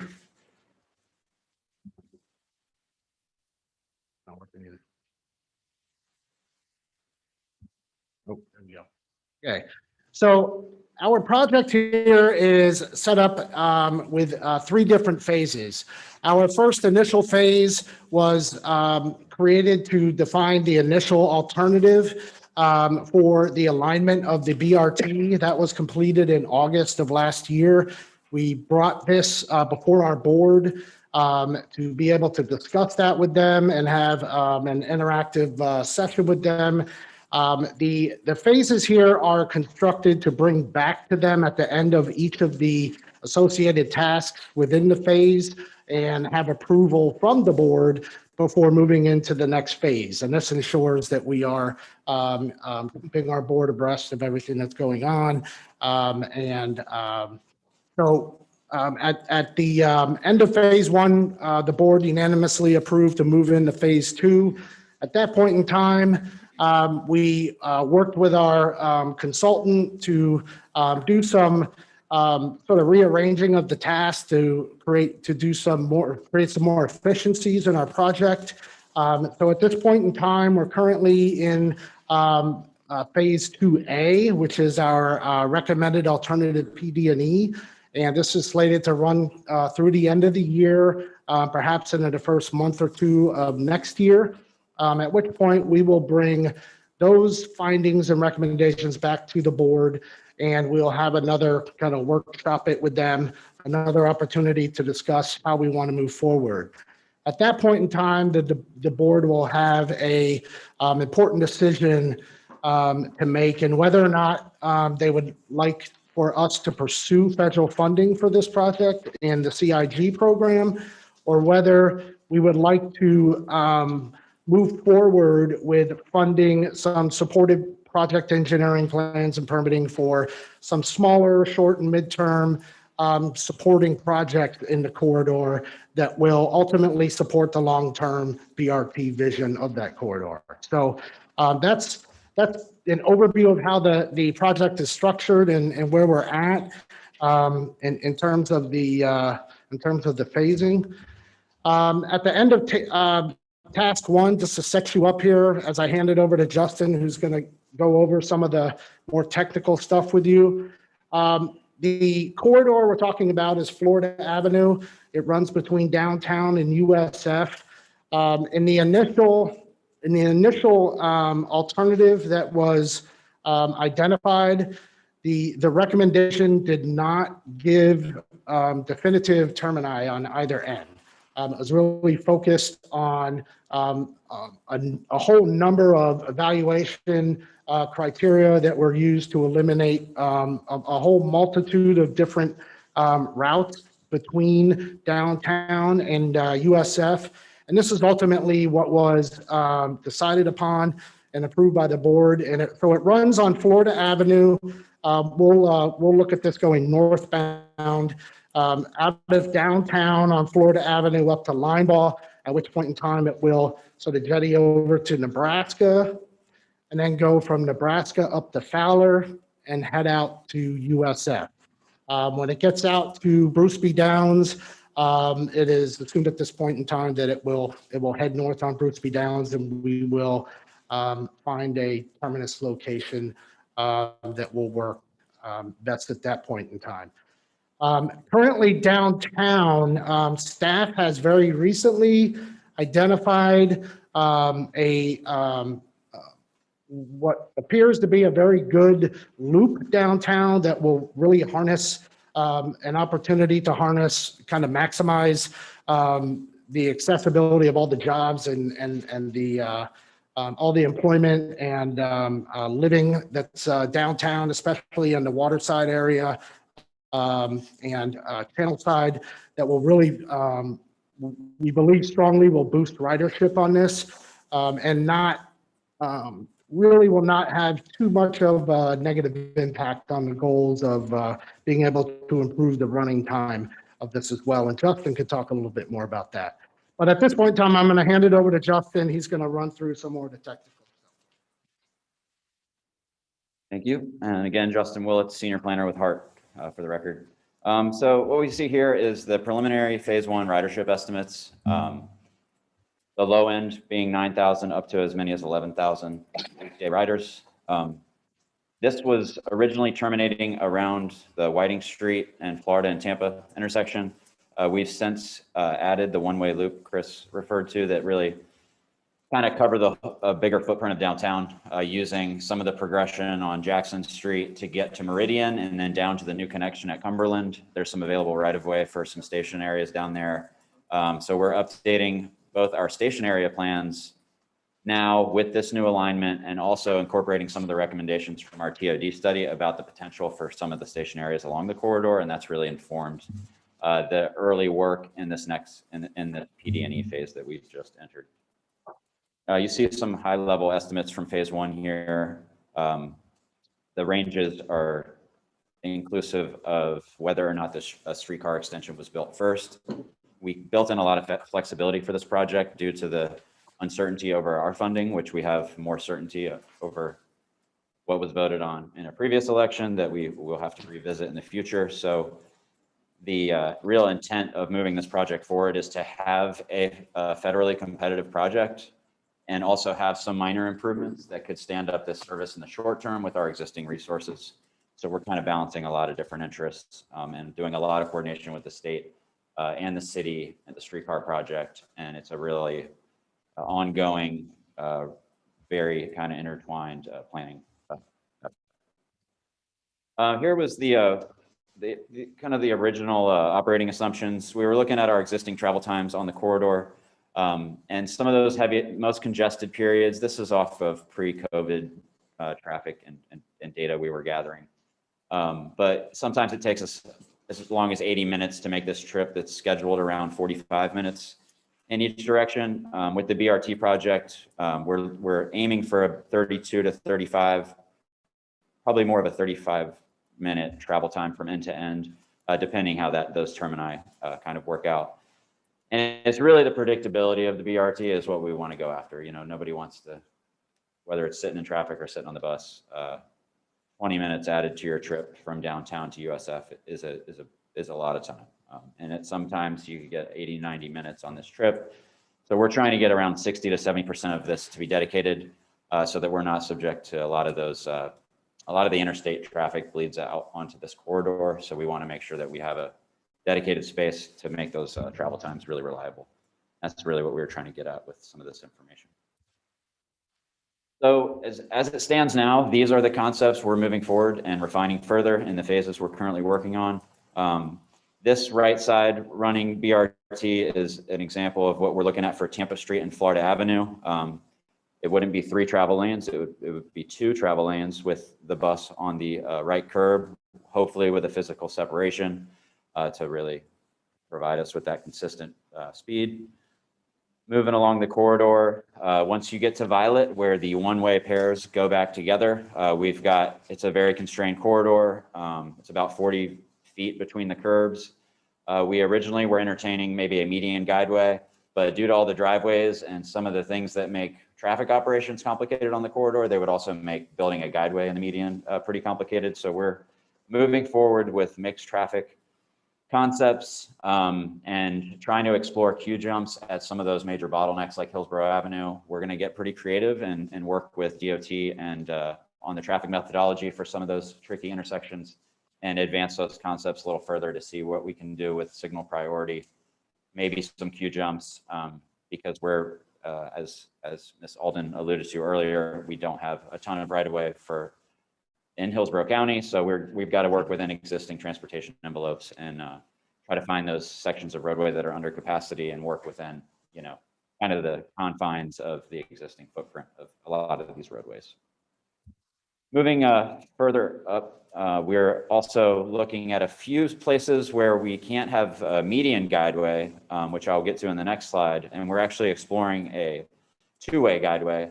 So kind of like if you think about where the streetcar operates in downtown, there are certain spots that are only a single lane where they alternate and then pass at different sections.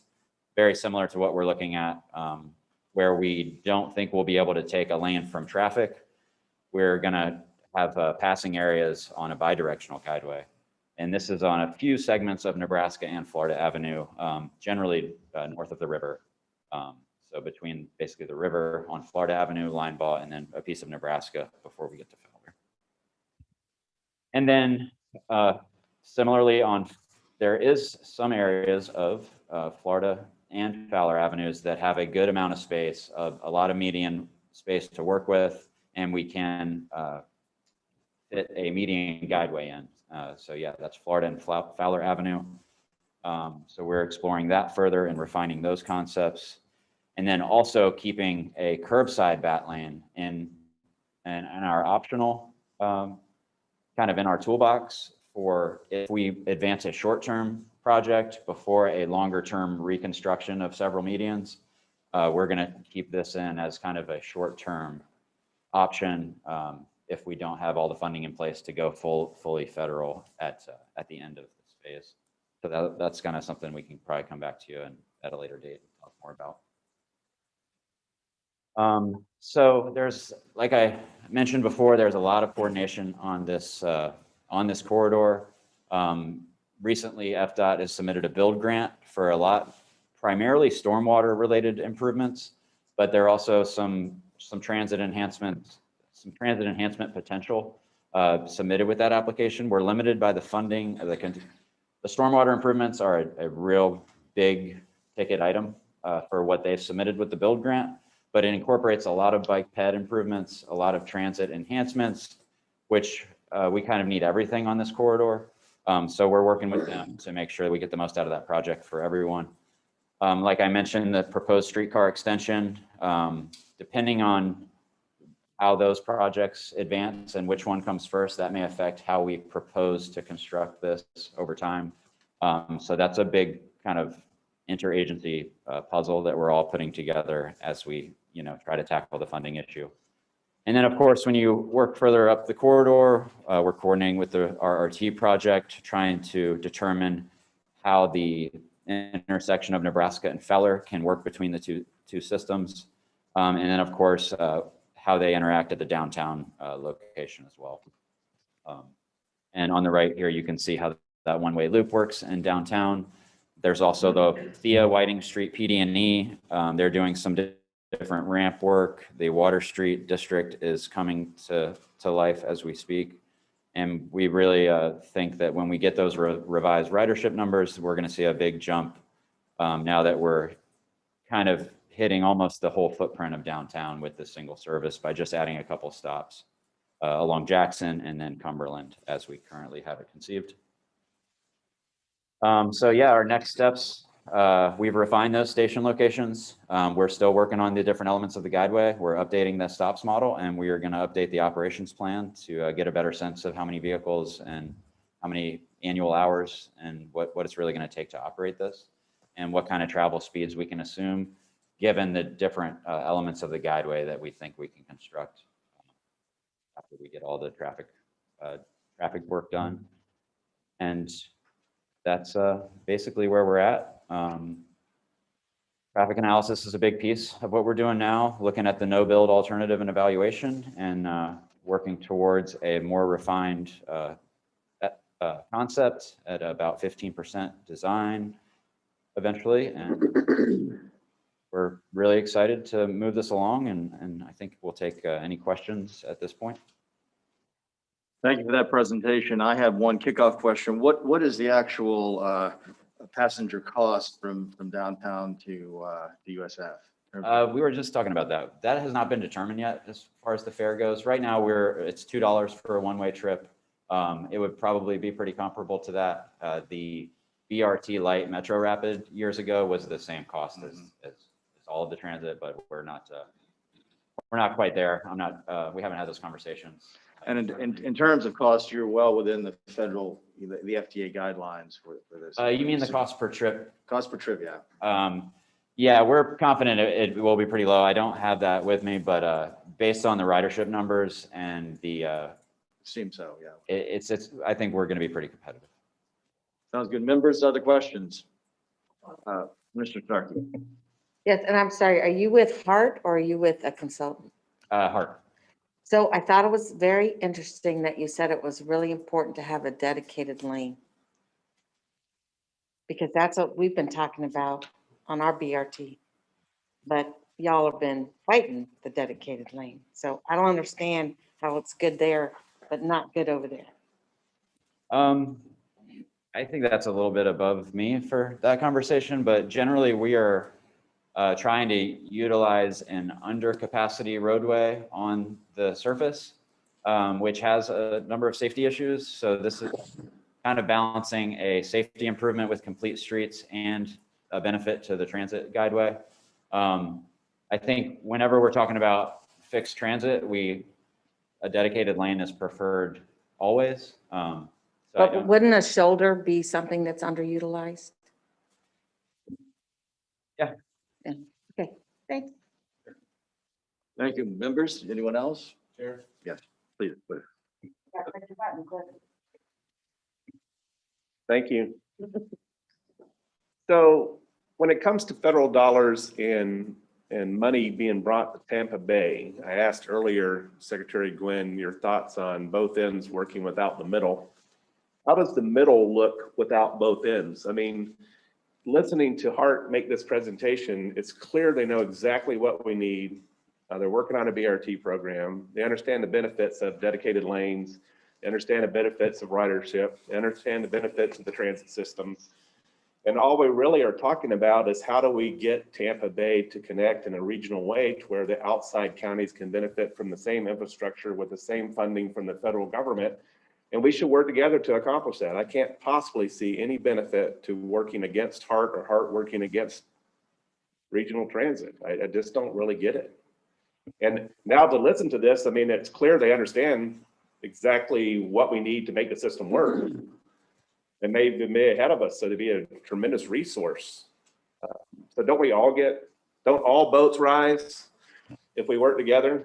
More money in the region, more money for Hart, more money for PSTA, more money for our neighboring counties that would like to participate in these transit improvements. I mean, seems to me we should be in sync with one another. Well, from the department's perspective, we tend to look at local projects that are more or less within like the Sunrunner right now, within a county. And then a regional project, which would span more than one county or would go through more than one operating entity.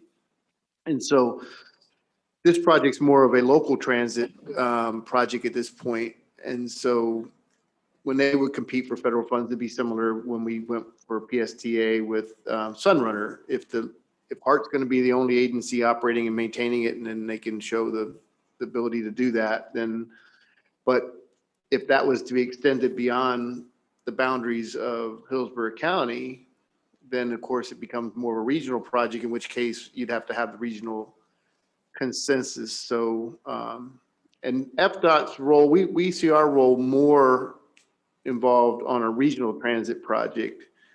We do support local projects and we match federal money and local money with state money, but you're looking at kind of two different types of scenarios. One is it's only going to service within one jurisdiction versus one that would span the region. If that makes sense. If we're cruising the area and we got our phone and we're not in our car, and I get from Wesley Chapel to Tampa, I'm going to hop on their ride. I mean, I'm going to have my phone. I'm going to be doing BRT rides. I'm going to be going place to place. So I'm assuming they'll all be interconnected. It could. The ultimate goal would be that all the transit systems would interconnect and you'd have a network. It wouldn't be much good otherwise. I mean, otherwise, I'm going to ride to Tampa and then have to find a car. So if I'm truly going to be interconnected regionally, their hard work downtown should connect to the other systems that we're working on so that Pasco and ultimately Hernando and Manatee can benefit from these improvements. Yeah, so I mean, if you look at the RRT as an example of a spine that goes, you could have the Sunrunner connect into it. You could have this system could connect into it. A system in Pasco could connect into it.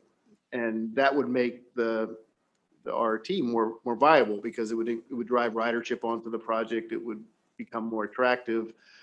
But yeah, where we need that regional consensus and support is on the regional projects primarily. That's where we get the best opportunity for federal money on regional projects. The local projects will then they'll compete on their own merits as well.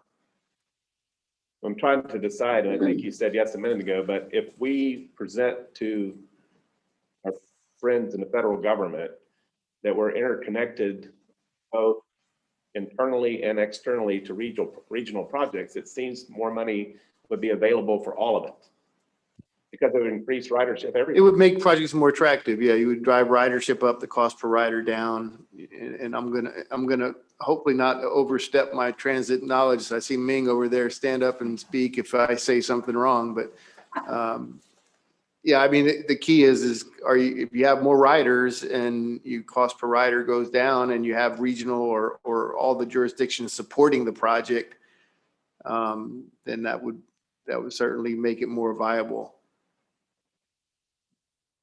I'm sure you're agreeing, right, Ming? Absolutely. I'm not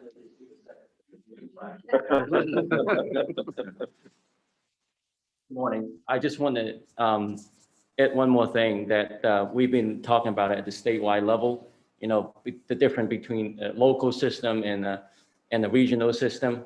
I think Secretary Nandam was part of the conversation about passenger rail. I think that's applicable here as well. So when we talk about local system, the department will provide, support, play a secondary role. When we're talking about regional system, we tend to get more involved. As Secretary Gwynn mentioned, that, we will step up to, the planning effort and also, funding, we'll take different consideration, how we help fund the capital costs and also the operating. So I can only speak for the state. At the federal level, obviously they'll look at it differently. How we evaluate, I don't know, but I think from the state standpoint, this department will get more involved with the regional part. Well, all the pieces could be local. If we look at it that way, we could do the Pasco piece, the Manatee piece, the Hillsborough piece, the St. Pete piece. But what I'm saying is if we're hopping on a BRT in Wesley Chapel and I go to Fowler and get off and I want to go downtown and hop on the BRT to go downtown, and I'm cruising around with my phone like a lot of our millennials do now, I'm not going to really see that. I'm not going to want to see that disconnect. And I'm assuming the federal government wouldn't either. So if they interconnect, they're all regional. I absolutely agree. I think from the department's point of view, that's why we want to make that connection. We support this project we talk about. We support the Sunrunner, and obviously we support the RRT because we want to make it a system. You don't want to have an individual project. You want to be all interconnected, and obviously that will help ridership as well. That's where we need to head, in my opinion. Yes, thank you, Chair. Yeah, if I may. So the comments made by Manuel, they make perfect sense, right? Perfect sense that you have to have integrated systems because, from a user's perspective, if I'm traveling from Manatee County all the way into Tampa, I'm looking at what are the resources available for me to make that trip. So when you integrate all the systems together, whether they are independent, even if they're independent projects, at the end of the day, the planning and implementation has to be integrated. That's when, you get the support at the federal level, at the state level, and, you get credibility from a transportation perspective. So it's perfect sense, sir. Members, other questions? I have one comment too, and it's building upon what Cliff said, but I think more than saying an integrated system, what we really want to say is a seamless system where people can get around using their apps and so forth. And I think our spine for the RRT is very aspirational. It probably can't all be done at once. And perhaps we all ought to look at Hillsborough County wants to have different modalities than say Pinellas does or Pasco, but that doesn't mean they can't be interconnected.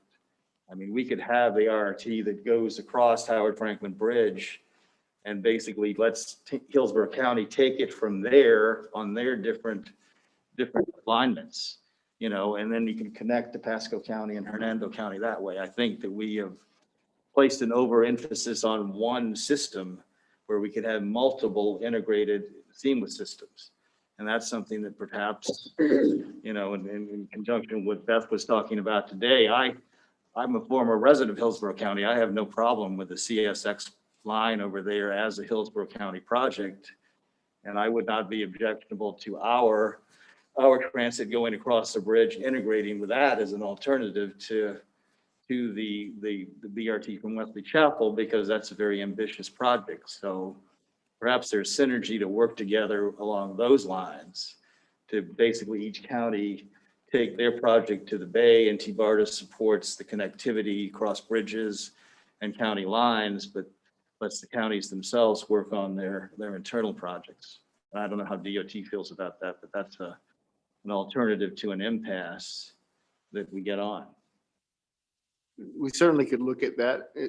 When you go to compete for the federal money, though it may be a little bit less attractive, but certainly there's opportunities that exist in there to connect the systems. Well, the systems are integrated and we're all on the same page and it's a joint application by all of the stakeholders. I think that the feds would potentially look on that as an innovative solution. And that's much more fair. Yeah. We could look at that. Yes. Bring And it along. I just have a comment to make with regard to your comments, Chair Holton, and I agree with you 100%. The issue in your comment, though, requires an honest broker to come to the table and be willing to have the discussions, because without that, we cannot continue to constantly support these plans and ideas that come forward that are totally focused on solving the issues within Hillsborough County, when the Hillsborough County representative to this board has yet to support one of our initiatives for the region. So I think it's important that we remember we are a regional board and we're supposed to be here to support each other as honest brokers. So for anyone to stand up and say, we're not there yet, to even have the discussion is incredibly offensive to me when we have all worked for so long, so hard to get to the place we are right now. So I'm not standing in the way of moving this forward. I expect that our Hillsborough County will support our efforts when we come forward with our plans. Thank you. Well, perhaps they will, and I think on the reciprocal side of that, if they do, then we ought to really seriously look at some of their plans, like this one and CSX, because they have an unprecedented ability now with what the Biden administration is doing to potentially get the CSX project funded. And that's the political reality of the situation too. So all of that is ultimately going to be beneficial to the entire Tampa Bay community, just as the Tampa Bay Airport is. Commissioner Starkey. Talking about having separate pieces connect.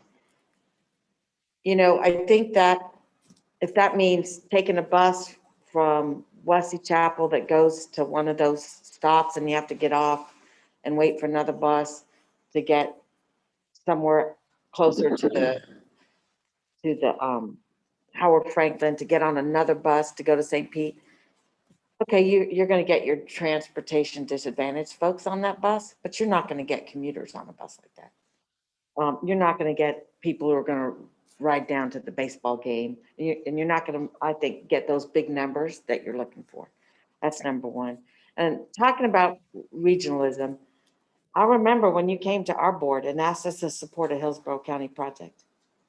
And we, without hesitation, wrote a letter supporting the project around the airport. I don't remember what it was called. But without question, we said, this is good for the region we're in. We knew it meant money going there. Fine, helps the region. Pasco, without hesitation, signed that paper. So. Yes, Cliff, you're recognized. So in order to support something, you do not have to be against something. So supporting RT to me and regional transit and HART's BRT program integrated into the RT in a way that it works doesn't mean that I have to be against getting right-of-way preservation ideas put together for CSX. And just to show you how far back I go on some of these thoughts, I was involved in that effort when the CSX rail was being considered for commuter rail to Brooksville. And in Brooksville, in our comp plan, we have a transportation hub welcoming that opportunity to come our way one day. And I think one day it might. But it all starts with being able to move people and facilitate funding and getting people to believe in what we're doing. And we need to complete a project and quit arguing rail versus RT. I mean, I think the bus rapid transit systems need to move forward, and we have, for heaven's sakes, the cooperation of DOT. We have the ability to do it, and it cut the numbers that we were looking at for that rail at the time, which I think was like 1.5 or $1.3 billion in half. So it was actually something we could reach. So we can't keep hanging our hat on rail and only rail and, you know, CSX and then all the other projects just immediately get cast aside. We have to move forward with each of them for the merits they provide. And in the federal government's eyes, if we can move people and connect RRT to HART's BRT and PSTA comes on board and we keep doing regional and local projects and integrate them into the transit system, it becomes regional, it moves people, and then a person who's, the citizens are who we should be thinking about. We want someone to be able to come from Brooksville, hop on a BRT and go to the ball game. And you don't want to run it down to Fowler Avenue and now they're displaced and don't know where to go. I mean, it'd be ridiculous to have them disconnected. So it has to be regionally thought out BRT system. It would be very beneficial if we could figure out some way to get Hillsborough County to cooperate, because no matter how many times we want to talk about it, when you get at the federal government level, they look at your area and they say, are you all in cooperation with one another? Or are y'all still fighting on things that you want funding for? And I just don't think it carries the same weight as a Nashville or Orlando who's figured it out. So if we're going to do anything on this authority, we need to figure out how to get that link connected. And maybe we need to do more presentations, visit more with HART, understand their systems better to see how they would interconnect into the RT. But we can't go to the federal government and say, hey, we're all still fighting with each other, but we'd like money. It's too big of a lift. So that's my thoughts. Thank you, Mr. Chairman. Appreciate those. Members, any other questions, comments? Thank you for the presentation. Commissioner Starkey. I'm putting my hopes on the summit, and we have one voice of one commissioner from one county on here, and we don't know the voice of the other commissioners. And I think it's important that they hear from, I don't know if they are hearing what we've been saying meeting after meeting, and I don't know what they're thinking. So I just really, really want to hear from some other voices in Hillsborough County. I think we should make an effort to be there, understanding what they're doing. If we understand what HART's doing, I mean, they've got things we can learn. They're obviously working on things that be very beneficial to the overall discussion. Okay, thanks. Well, Chris is pulling this up. I did, before I get to my part, Commissioner Starkey, I did want to clarify something. In regards to your question to HART staff about the dedicated bus lanes, I need to point out that HART and Hillsborough County are two separate entities. HART is an independent authority. And HART staff all along since the beginning of the project, we have worked closely with HART staff. They're part of our exec team. And the staff have been great to work with. They've always been very supportive of the technical concepts that we've been coming up with, including the need for a freeway BRT lane. So I just wanted to clarify that.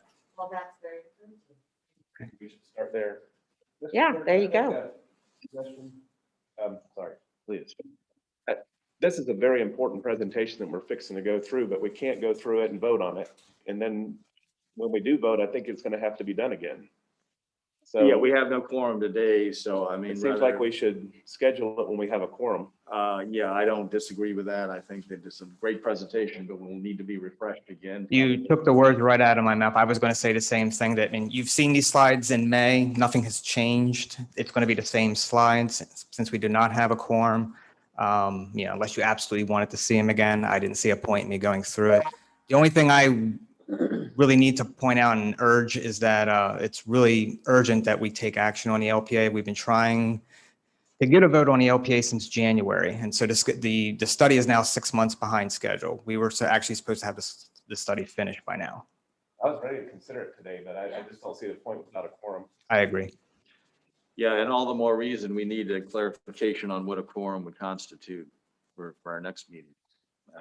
Right, well, and it's not going to change until you can adopt the amended bylaws, which you need a quorum to do that. Yeah. Yeah. There a possibility of calling for an emergency board meeting to adopt the measure, to get that in line. I think there could be. I think we could properly notice it and do that.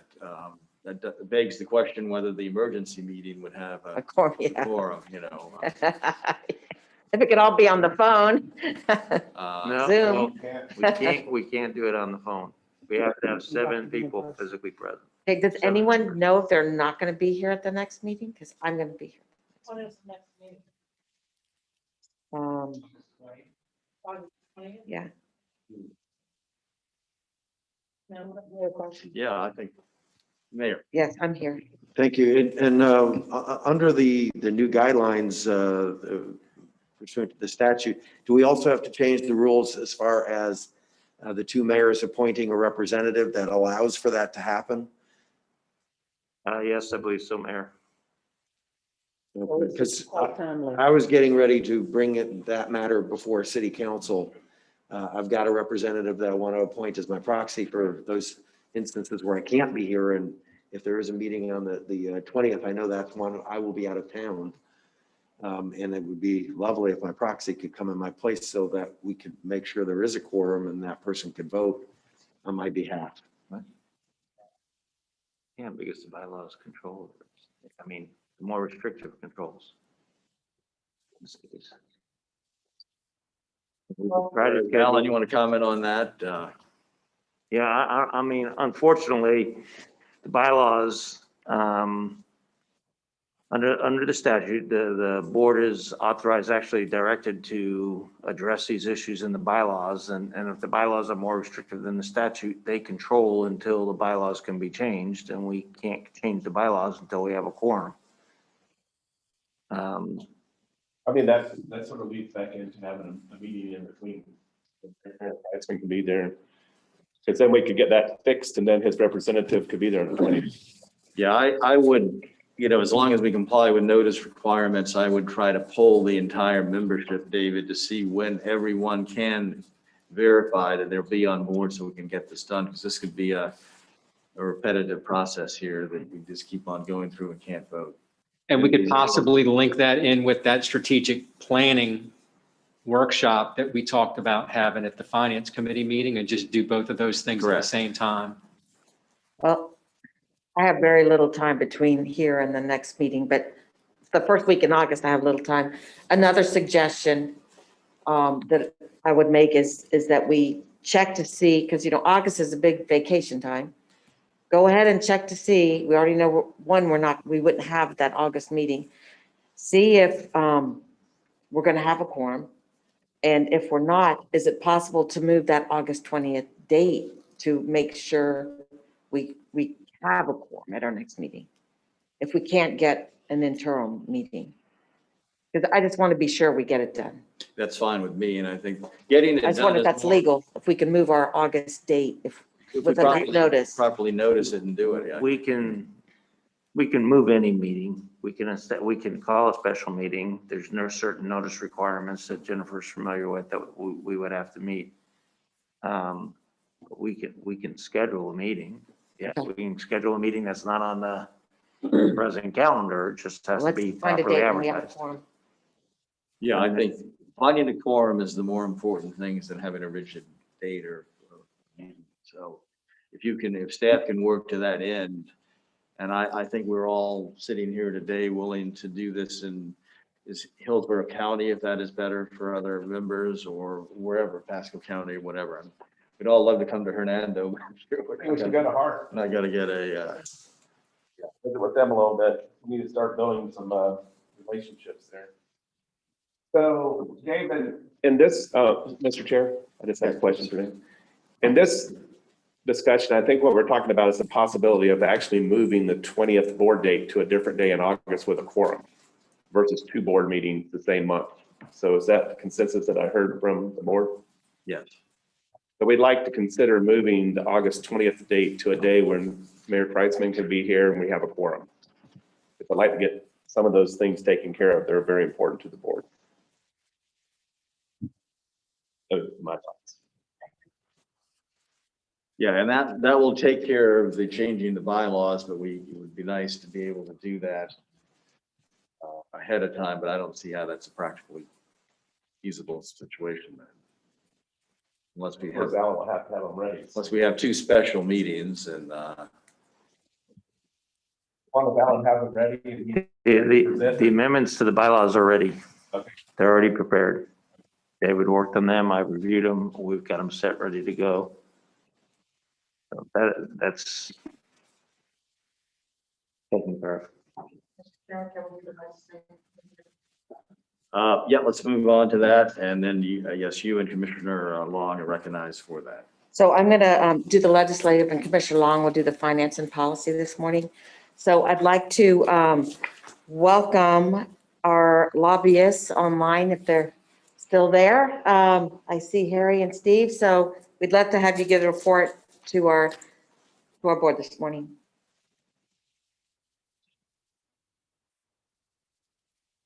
Did we lose him? Nope. There we go. I'm here. Do you want us to do the federal side first? Yes. Okay, great. Sorry. Well, good morning, Commissioners. As we briefed on the legislative committee meeting this morning, we want to talk, Steve and I want to talk about, I think Steve are you still there? Steve's on grandparent call. He's on grandparent duty, so I'm not sure if he's had to jump off or not. We want to talk about two issues on the federal side. One is the annual appropriations process that's going on in the House is underway, and actually at the committee level wrapping up this week. And in fact, as we're speaking now, they're considering the Transportation Appropriations Bill in the House Appropriations Committee. And I'll talk about that first. It was actually a good bill that the committee brought before, is considering, provided about a 20% increase in transportation funding this year, which are always good opportunities for transit organizations like TBARTA going forward. This is, again, what we're talking about here is funding that will become available next year. So this will be fiscal year 22 funding. Overall, the committee is considering a bill that provides about $15 billion for the Federal Transit Administration. Again, that's about a 20% increase. It provides money for transit formula grants, which TBARTA and our local transit agencies all receive. That's the largest chunk of those funds. But it also does increase funding for capital investment grants, which are actually to build projects, to build BRT routes, to build light rail routes by about 20% to $2.5 billion. So there is significantly more money going to become available next year to build projects. It provides $580 million for transit infrastructure grants, which to help transit agencies to upgrade and manage their fleet of vehicles and their infrastructure that they need to deliver services to their riders. It increases that again by another 20%. And within that, there's a significant increase in funding for low emission buses, increases that by almost a third to $240 million next year. That's been a priority for our local transit agencies, particularly PSTA and HART, to convert to electric buses. And it does increase funding for the RAISE grant program, which I don't think TBARTA is quite ready yet, but it's a significant program that provides competitive funding for regional projects of regional significance, which, being that you're a regional provider of services, someday RAISE would be a grant program that we should look at for you all when you have a project that's ready to go. It increases funding there to $1.2 billion. That's a 20% increase. So those are all good things. We've talked to David about some more immediate things that the federal government can do to be helpful, and that's in the planning area. This current bill for next year provides doubles funding for transportation planning grants. Those are things that can help you get projects to the construction phase. So there might be some opportunities for TBARTA there next year. And then two things we wanted to highlight for you that we highlighted for the legislative committee was the bill creates a new program that was requested by the president called the Thriving Communities Initiative. It's a $100 million program that they're creating to find ways to increase transportation services to underserved populations, to get more people to work, to get more people to school, to allow people to be able to transition from one job to another because they can get to that potential new job that might pay them more. And so, and I call attention to a section in the committee bill where they talk about, the committee says we're providing this funding to provide collaboration with other federal agencies to facilitate community, and I highlighted this for the legislative committee, regional planning efforts, because you're a regional body, that integrate housing and transportation with a focus on promoting equity, environmental justice, and resilient infrastructure. So, that's one program that we're really keeping an eye on for you next year, because we think that TBARTA has a good story to tell about trying to provide equity and transit options for a 5-county regional area. So there's that. Second thing we call attention to in this committee and in this bill that's before the committee today is they encourage the Department of Transportation to integrate climate impacts into future transportation planning efforts. And they talk specifically in here about including, but not limited to, innovative electric powered zero emission transit systems. So planning for those kind of systems that include things such as, and they specifically refer to aerial gondolas, tramways, monorails, and people movers. So we know that one of the responsibilities that the state is charged TBARTA with is trying to look at alternative transportation programming and how you can, and so we think there's an opportunity there for TBARTA next year to take advantage of some of these funds. So, we recommend that at some point that we re-engage TBARTA with the new administration and the new leadership at FTA, Federal Transit Administration, to talk about what you're trying to do, which is relatively unique at a 5-county regional planning body, and talk about some of the things you're focusing on and see if we can't get FTA to provide some support to plan some of these projects so that then you can get to construction of a project someday using programs like RAISE and some of the other programs. So there's that. The second thing, I don't know if Steve has come back on or not, we want to talk about is you all are seeing in the news the ongoing conversations between the Senate and the White House. So there's Steve. I'll let him go. Go ahead, Steve. You can talk about the infrastructure discussions. Yeah, thank you, Harry. Members of the board, just very quickly, progress is being made on the multi-year surface transportation bill, as well as the bipartisan infrastructure bill. In the Senate, there is a group of 21 senators from both parties who have negotiated a $579 billion bill for all infrastructure, not just transportation, but all infrastructure over 5 years. They are trying to take that to the Senate floor as early as next week for the first vote. It may slip a week, but they're trying to get that bill done before the August recess. That will be a very large challenge.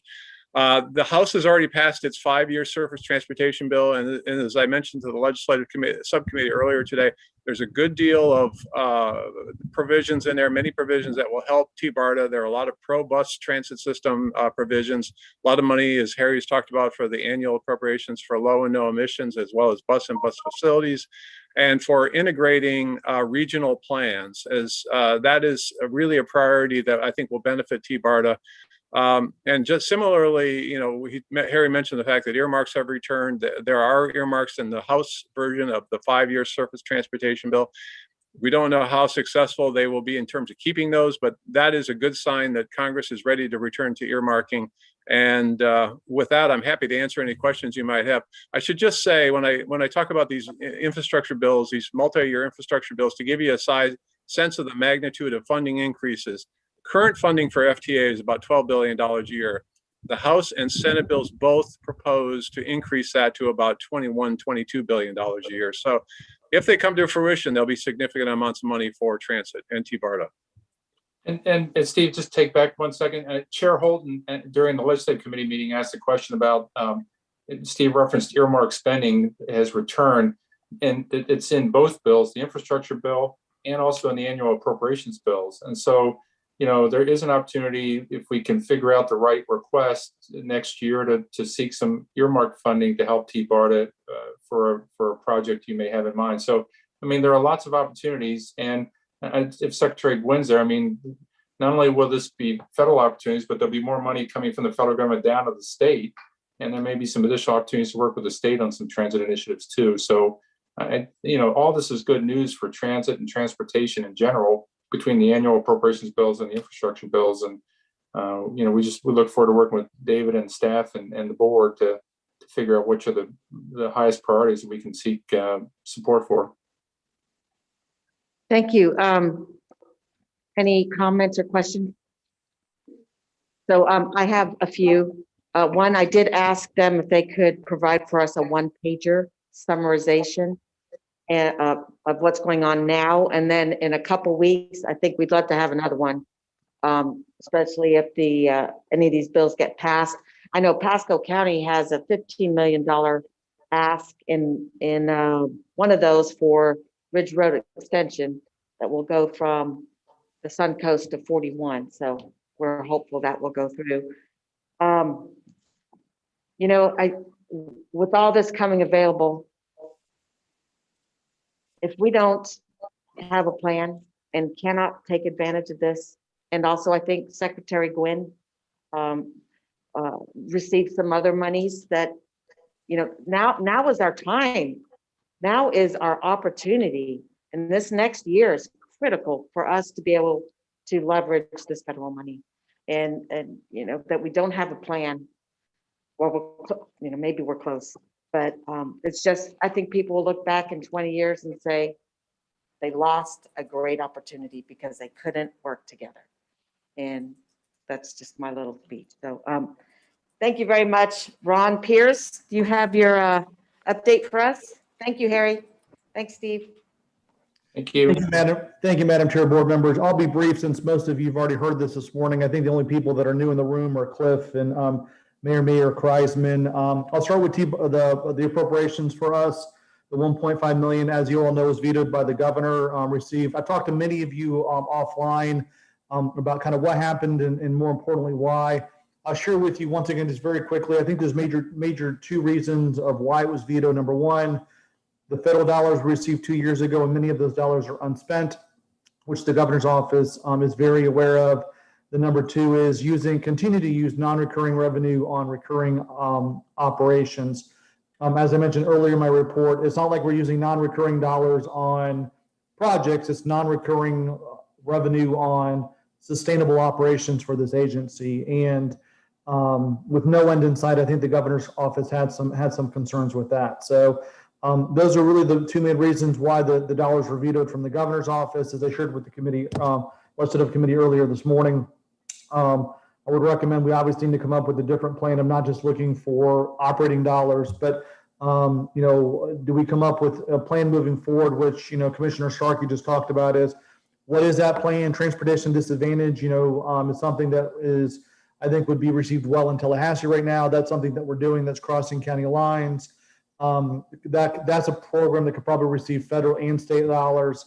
If there are other projects, you know, you talked about earlier today about north and south projects, is whatever that plan looks like. We don't have a lot of time with committee week starting in September for us to go back.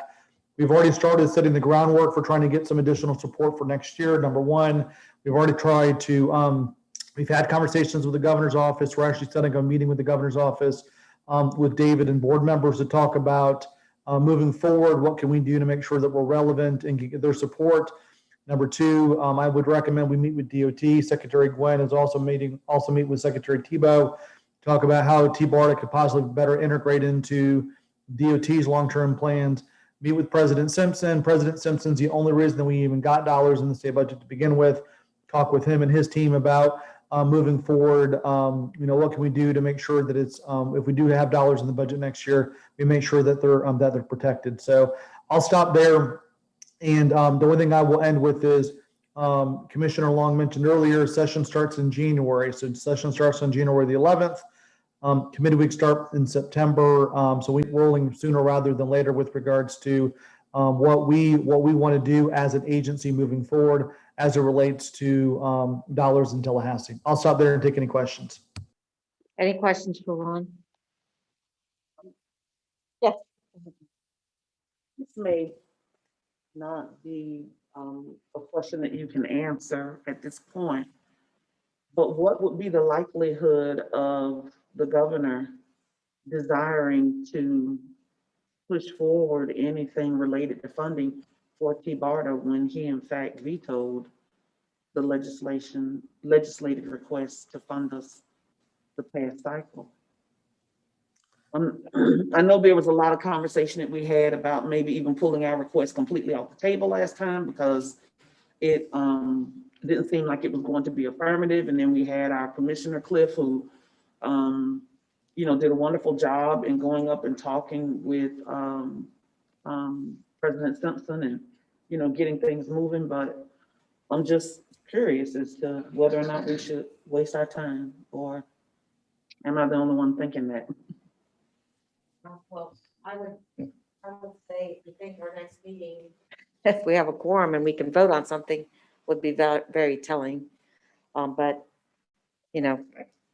we also, hope maybe our summit can move the needle in some way. And that was nothing negative on any work that you're doing, Ron, at all. Just, a question of thought. No, Commissioner, I completely understand and I agree. I don't think we want to put ourselves in a position. We've been vetoed in back-to-back years. We don't want to continue to push a stone up a hill that we're not going to be able to get to the top. So I think if we need to meet with the governor's office, kind of get an understanding of where they may or may not be. I think that's a really important piece of the puzzle that I can report back to the board as we're making that decision. But I do agree. We do need to have a long-term plan. I can tell you, if we don't have something we can clearly demonstrate to them how we're going to be self-sustainable in the future, I think we're going to continue to have challenges getting support in Tallahassee. Completely agree, which is why I made the comment earlier, that we need to look at what we can accomplish, and get that done, and then continue to work on things that may be a little bit more challenging. Thank you. Madam Chair? Yeah. So President Simpson's support hasn't changed. He still supports the funding requests we made. I think when you visit with him, you'll find out that he's still pretty consistent with his thoughts.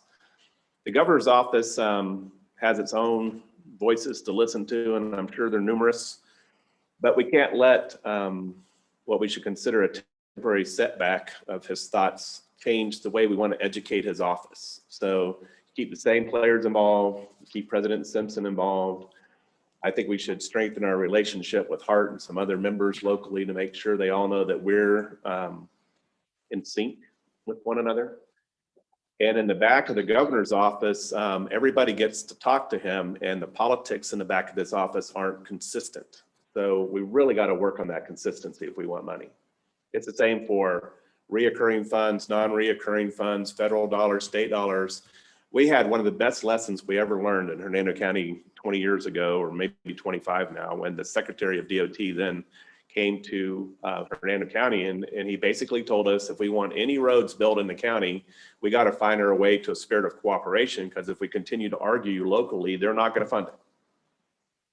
Basically said, don't even ask us to come down and present anymore, because we're not going to fund something y'all can't agree upon yourselves. So in the governor's office, some of those politics caught up with them, and it changed the narrative. But we go right back at it, in my opinion. We can't change our thoughts about how important transit is to our region, and it has to be funded. You talked about 20 years. You've just been, I think you said 50 years. It's been 50 years we've been talking about the same thing over and over and over again. And you know what kills us every time? Lack of unity. Every time. So let's grow up and get over that. Mr. Chair? Yes, Commissioner Starkey, she's report. Just to get back to my comments that I made before Mayor Kreisman joined us, I do think that coming together and establishing some very solid objectives about what we want to do that are focused on actual projects instead of studies would go a long way towards moving the dial. And we don't have that. We consistently go and ask for dollars for operations of the agencies. And as I mentioned in the legislative committee, Mayor, elected officials don't want to pay for operations. They expect the agencies to figure that piece out. And so we've got to start focusing on objectives, what we're going to do with the money, and not just building a budget that's pulling numbers out of the sky when there is no need that has been identified. So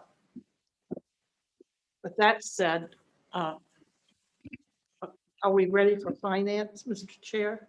If Commissioner Starkey completes her report. Okay, Commissioner Long, you're recognized for the finance report. Okay, well, I'm happy to say that Miss Melanie gave a report and indicated we actually have money in the bank. That's always very nice. Those of you remember the days when we didn't. And Melanie, do you want to just very briefly hit the highlights? She did present a budget for 2022, but as I just said, I think before we're ready to take that up, we really need to establish as a board some objectives that we want to accomplish so that we have a way to measure our success or not. Hurry up. All right, just real brief, just go over the numbers real quick for June, the end of June. So the end of June, we had a net surplus of $322,975. And this surplus was $425 over the budgeted amount of $322,550. So looking at what makes up this surplus is revenues, we were still under budget by $2 million. And this is due to the federal dollars of use of the 307 funds and the STP funds, and also the timing of the PD&E and technology study. And in expense, we were also under budget $2 million, which is pretty much all the categories there. Moving to the balance sheet, our accounts payable at the end of June was $494,000, and our accounts receivable at the end of June was $744,000. And at the end of June, we had $471,000 in the bank. Thank you. And there was the two, as you see on your agenda, future meeting subjects, the US 19 BRT feasibility study and the regional mobility on demand feasibility study will be coming to you the next time that we meet. And we weren't able to take a vote because we don't have a quorum. So hence we're moving forward from finance onto the policy committee, wherein we, again, could not vote on the minutes from May. We did have a presentation about the CSX rail discussion. Beth Latham from the MPO over in Hillsborough gave that presentation after Brian introduced a few words about it. And it speaks to a lot of what we've had discussions about this morning with regard to approving local projects that have a futuristic potential for connectivity to the spine of a real system. So more to come on that. We did agree to have a joint board meeting with the Regional Planning Council and talk about the synergies that might exist there. And while we're talking about that point, I would like to have a refresher, David, while we're doing this discussion about the joint meeting with the Regional Planning Council, on where we are with the memorandum of understanding that was crafted many years ago for TBARTA with PSTA in an effort to help us maintain our budget and dig ourselves out of the ditch, which we have done. So I'd like to get an update on where we are with that memorandum of understanding, because I think there are lots of possibilities there to resurrect that as well. And with that said, that was the policy committee. That report, that concludes. Report. Thank you. Thanks for that report. We'll go on now to the chairman's report. I'll be brief. I just want to underscore what I see as the consensus here today, and that's let's try to get on the same page on those projects that we can agree on and that we can work on, and that most importantly, that we can potentially get federal funding for, because we have a unique opportunity in history to do that now. We need to work on our seminal project. That's always in our minds, but we need to look for dollars for those things that we can accomplish.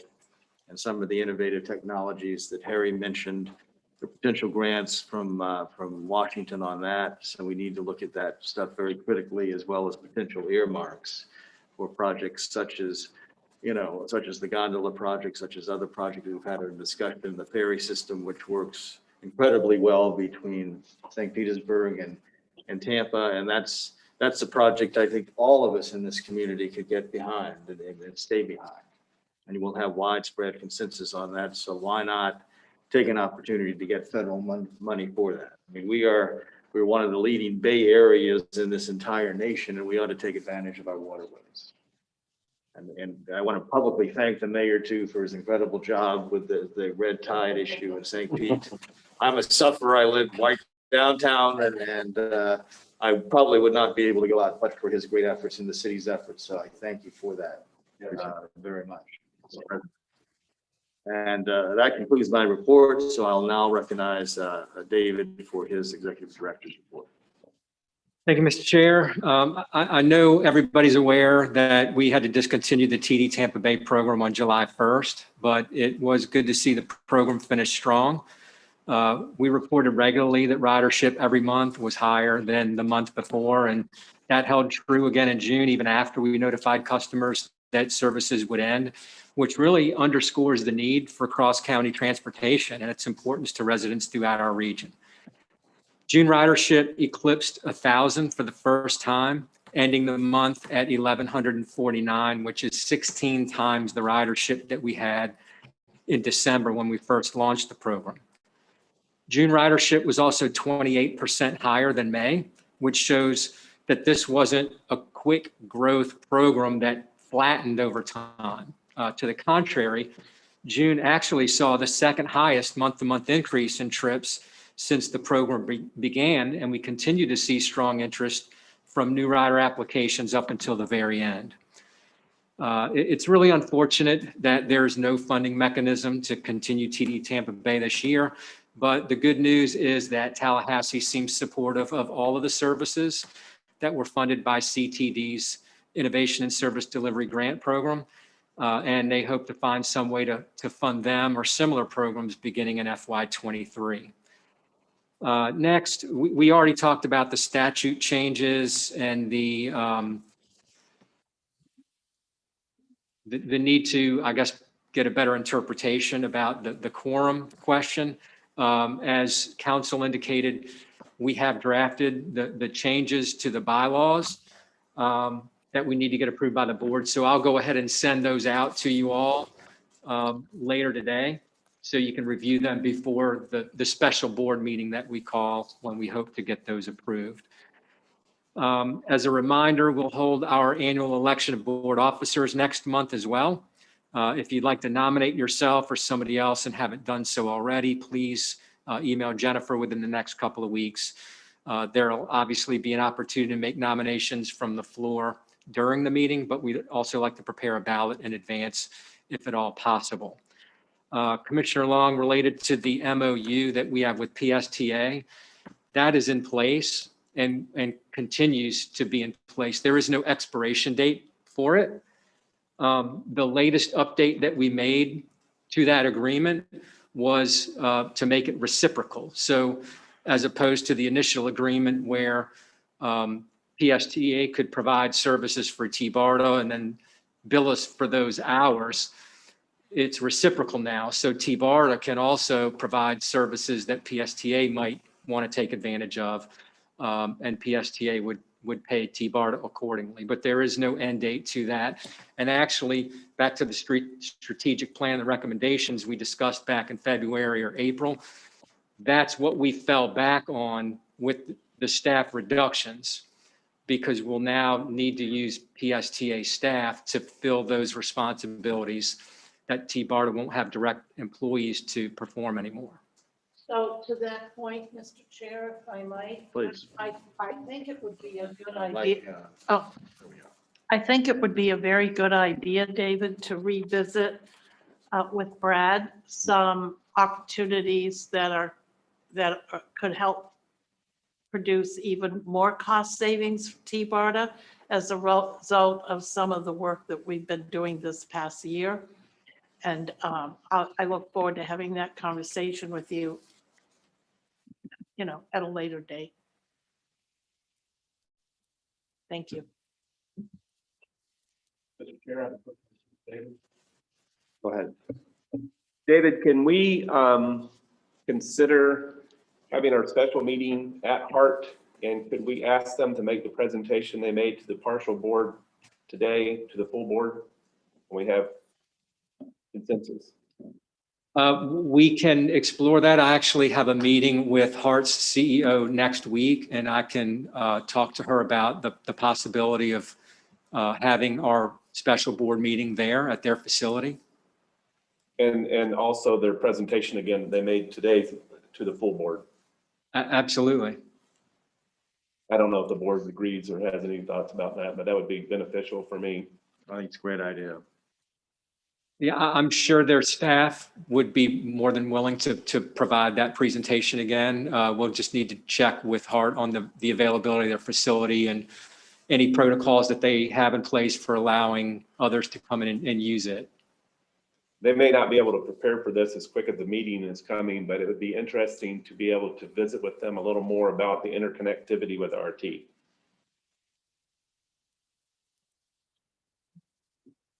I see some building blocks there that we could work with. Absolutely. Happy to. We'll poll everybody on the best dates to actually schedule that meeting for you all. No other new future meeting topics than what I've mentioned already. Related to the Regional Transportation Summit, that's been discussed a little bit. We are beginning to coordinate with some of our partners on that already. Obviously, we need to select a date and a schedule and a venue. Most importantly, we need to identify, what is the specific purpose of this particular summit. What's the message that we want to communicate, and what is it that we want people to take away when they end up leaving the summit? From there, we'll be able to build an agenda, identify speakers, VIPs that we want to attend, and any sponsorship opportunities. There's a meeting, I believe it's on August 2nd or 3rd, that Hillsborough TPO is having with FDOT and Hart, and they've invited me to attend that as well. They're going to talk about a potential workshop on the CSX rail corridors. That's kind of going on parallel to the summit that we've been talking about. So, we'll be able to discuss if there's an opportunity to combine those two things into one single summit for other elected officials throughout the region to talk about as well.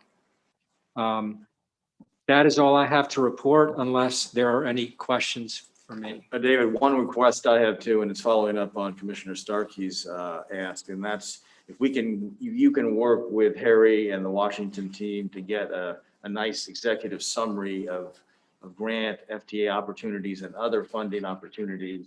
I'd like to get that ahead of the next meeting so we could probably intelligently discuss it more length and have more in-depth questions about whether this would work or that would. Catherine, does that? Well, I'm just recalling that the Commissioner Long had mentioned there was a possibility of getting Secretary Buttigieg. He spoke to us at NACO, wonderful speaker. I also had the opportunity to meet the Deputy Director of Intergovernmental Affairs, Charles, and Charles is looking forward for something from this area and would be very interested in coming down to our summit and also coming to a TBARTA meeting. So when we have the right meeting to invite him to, but I know that he's very interested in our summit. Yeah. Look forward to that. David, anything else? Well, I want to talk a little more about the summit because Commissioner Long is experienced in these kind of things. She put together a very good resiliency summit. And I would like to nominate Commissioner Long to work on this summit, or I don't know if we can do a committee, because I'd be happy to work with her on it, but she knows how to do this and can take the lead. Is there sunshine if we have a committee to work on this? Because I don't think we can just leave it and it'll magically appear. And I just think we just need to keep pushing it. I think it's a great idea. Obviously, we can't vote on that, but if the chair's discretion to appoint Commissioner Long to head up an ad hoc committee, is that permissible balance under the bylaws. Does Commissioner Long have an opportunity to just make a comment about that? You're grounded. I appreciate the love and the attention. That said, I would be remiss if I didn't share that I'm already working on a 2-day summit for our Resilience and Sustainability, Climate Change and Sea Level Rise Initiative with the Regional Planning Council. So, and that is looking to take place in January.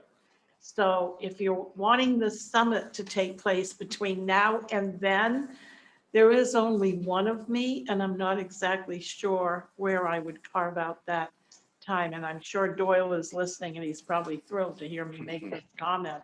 Because, do you know what I mean? Like, I'm happy to help and provide an outline that we used for the Resiliency Summit, if that would help mirror this one.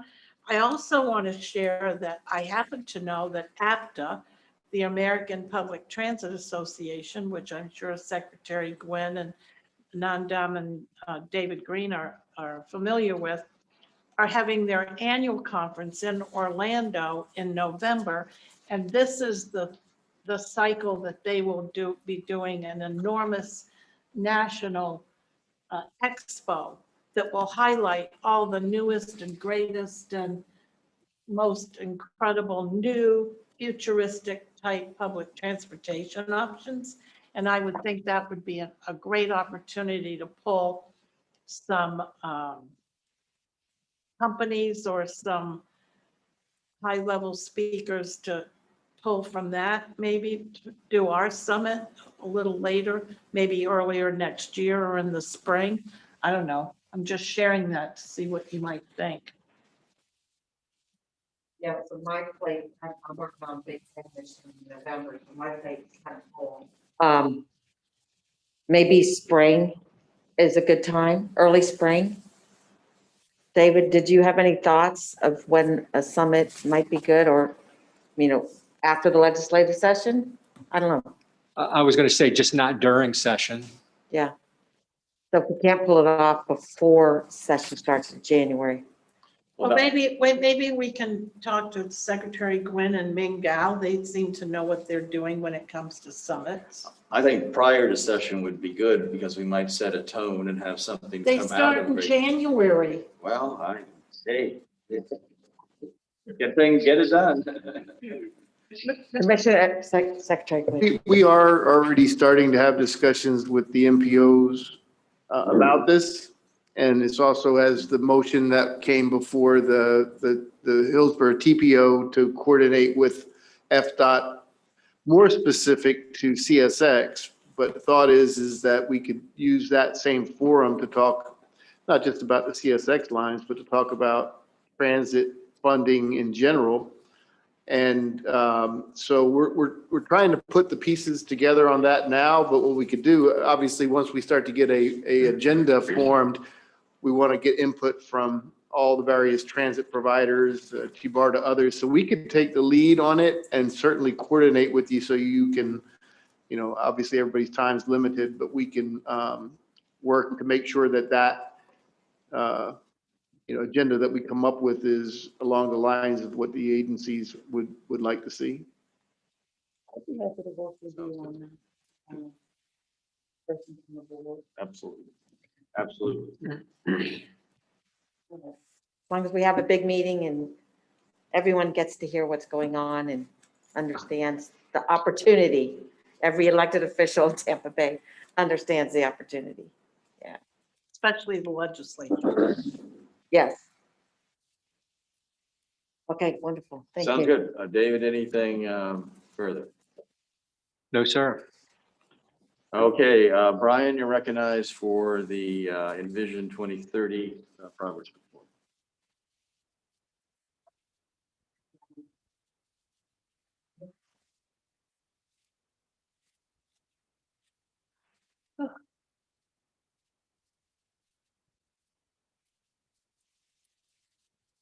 Thank you, Mr. Chair. Good morning, Brian Passara again, TBARTA staff. I'm going to give a short presentation on the annual progress report for Envision 2030. That's our regional transit development plan. In this presentation, I'm going to give an overview of Envision 2030 itself, what the state's requirements are for the progress report. I'll talk about our accomplishments from the past year. Then I'll go over our updated 10-year implementation plan, financial plan, and then finally talk about our updated call to action, which is basically just a series of recommendations that the board should consider. So Envision 2030, that is our 10-year strategic plan. The plan is required under the TBARTA Act. We adopted Vision 2030 last June. Major updates are required every 5 years, and in the years in between, we're required to adopt a progress report. The state requires the progress report include a number of things, including a summary of the past year's accomplishments, any revisions to the implementation program for the coming year, a revised implementation plan and recommendations for the new 10th year, a revised financial plan for the 10th year, and then a revised list of projects of services to meet goals and objectives, whether they're funded or unfunded. In terms of our accomplishments, we've grouped them into 4 basic categories: moving people, leveraging partnerships, advancing technologies, and ensuring compliance. Under moving people, we've made progress in 3 key program areas. We continue to lead the Regional Rapid Transit Study, and we're slowly nearing selection of a locally preferred alternative. We rebranded our commuter services program to Commute Tampa Bay. We began offering a new app. And as David mentioned earlier, we did the TD Tampa Bay program to provide cross-county and after-hours trips to the transportation disadvantaged. Although the program ended in June due to loss of funding, it was very successful. The slide shows that we provided 2,003 trips between December and April. What it doesn't show is that we provided 2,048 trips in May and June. So in other words, in the last 2 months of the program, we carried more people than we did in the first 5. So there's obviously a demand for this type of service. Hopefully the CTD will find a way to find funding for it next year. Under advancing technologies, we completed the Innovative Transit Technology Study, and we're moving forward with the Pinellas Aerial Gondola Study. Right now, we're in the middle of doing well, not really in the middle, we're nearing the end of doing the stakeholder interviews. We met with Mayor Kreisman, we met with Mayor Hibbert. Next week, the consultant SCJ Alliance, they're actually coming into town to do the corridor visit. Also, under leveraging partnerships, we are involved with 2 partnerships, both with PSTA, their Bustle and Shoulder pilot study. We gave them $30,000 to help pay for some of the equipment for that. And we're also involved with their AVA automated shuttle demonstration project. We gave them $400,000 to do 2 of the demonstrations in Dunedin and Clearwater Beach. We submitted a resolution of support for MCAT's grant application in support of their Route 99, which they were awarded in December. Also, it's not shown on the slide, but we also submitted a resolution of support for PSTA for their RAISE grant application for the Clearwater Intermodal Center. We've attended over 250 partner agency and stakeholder meetings, and we provided COVID-19 related information through webinars and web updates.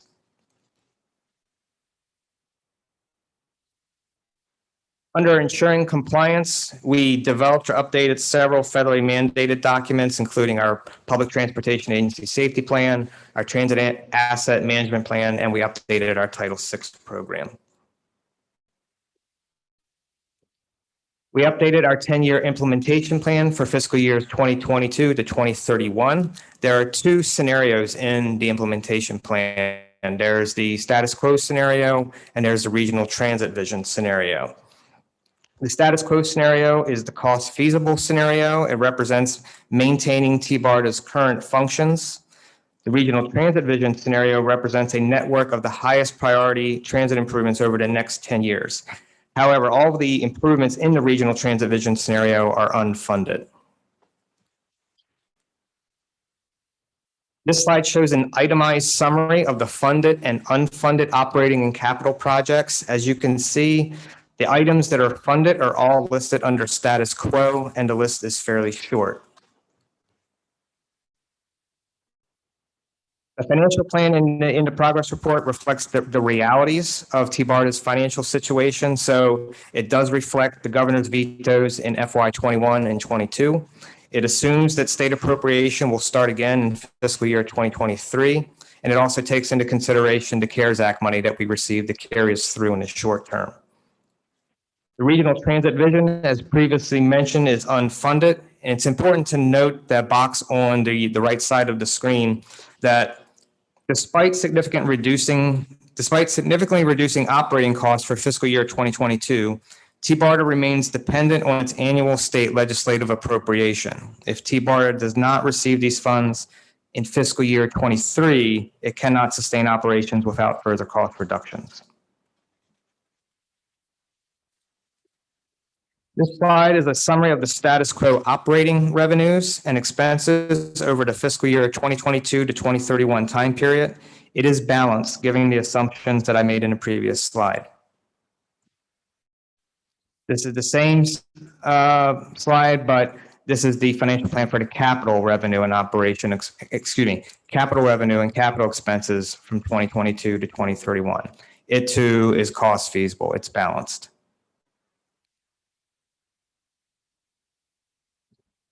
This slide is the 10-year operating expenses under the transit vision scenario. It comes to $131 million. And the shortfall is nearly $88 million. And that's because of that shortfall would go to funding those projects that are in the box on the left. This slide shows the 10-year capital expenses under the transit vision scenario. That comes to $412 million. And the shortfall is nearly $400 million. Again, it's for those transit projects you see in the box on the left. Finally, the progress report includes an updated call to action, which is a list of recommendations for the board to consider. Some of these we've already discussed in this meeting today. We've put the recommendations into three basic categories: policy, funding, commitment, and collaboration. I'll discuss policy call to action first. So in light of the political and financial uncertainty surrounding TBARTA, the annual progress report recommends that the board confirm or clarify what TBARTA's mission is. That involves discussion amongst the board itself, as well as discussion with our local partners. The annual progress report also recommends that TBARTA convene periodic regional transit summits, which we already discussed. Those two recommendations are intertwined because a summit on regional transit with our local partners should include a discussion of what TBARTA's role is in making regional transit a reality. Second call to action deals with funding. We should support increased flexibility of existing funds for transit. So for example, FDOT is considering a policy change that would allow district dedicated revenue funds to be used for transit operations on a graduated scale for up to 5 years. That's something that TBARTA should support. At the same time, we need to continue to pursue dedicated funding for TBARTA operations. We should also continue to support local grant applications like we did for MCAT and more recently for PSTA. And we should continue to explore opportunities to partner with other agencies on grant applications like we did with USERV on the TD Tampa Bay program. The third call to action deals with commitment and collaboration. I mentioned earlier that there's a need to confirm or clarify TBARTA's mission. The first recommendation you see here is a board workshop on that very topic. Other recommendations include achieving consensus on the locally preferred alternative for the RRT, cultivating champions both from the board and at the state, from Tampa Bay state legislative delegation, who can play an active role in securing dedicated funding for TBARTA. And then the last two bullets you see here, these get at building grassroots support for TBARTA, engaging our citizens advisory committee and community groups, and making presentations on the progress report to our partners. And then this last slide just reiterates the values that TBARTA seeks to uphold and the benefits that TBARTA seeks to provide to the Tampa Bay region now and in the future. Improving the quality of life with mobility options, supporting economic development, providing seamless transit, improving regional connectivity, and slowing congestion. That's my presentation, and I'll be happy to take any questions you have. Thanks, Brian. Members, any questions for Brian? Mr. Long. I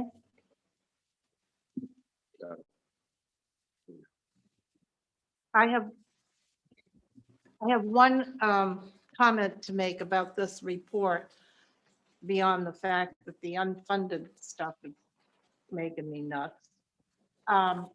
There's not one word in the entire report about sustainability or resiliency. And we already know that under the guidelines of the Federal Transportation Agency in Washington, DC, if that isn't in your approach to funding, you will not get any money. So all I have to say about that.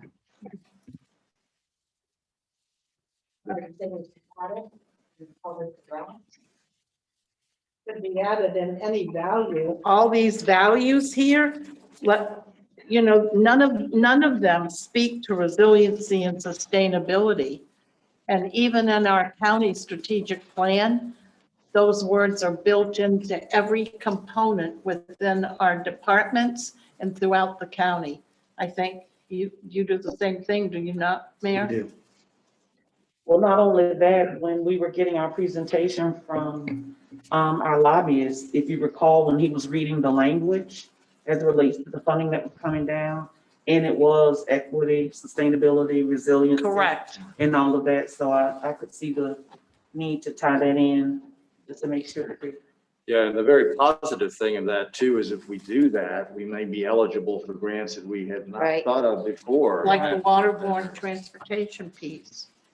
And the other one, the thriving communities, and it makes me think of the discussion we're starting to have in Pasco along the 19 corridor about reimagining what that is and putting a little more density and near the transit and workforce housing and affordability.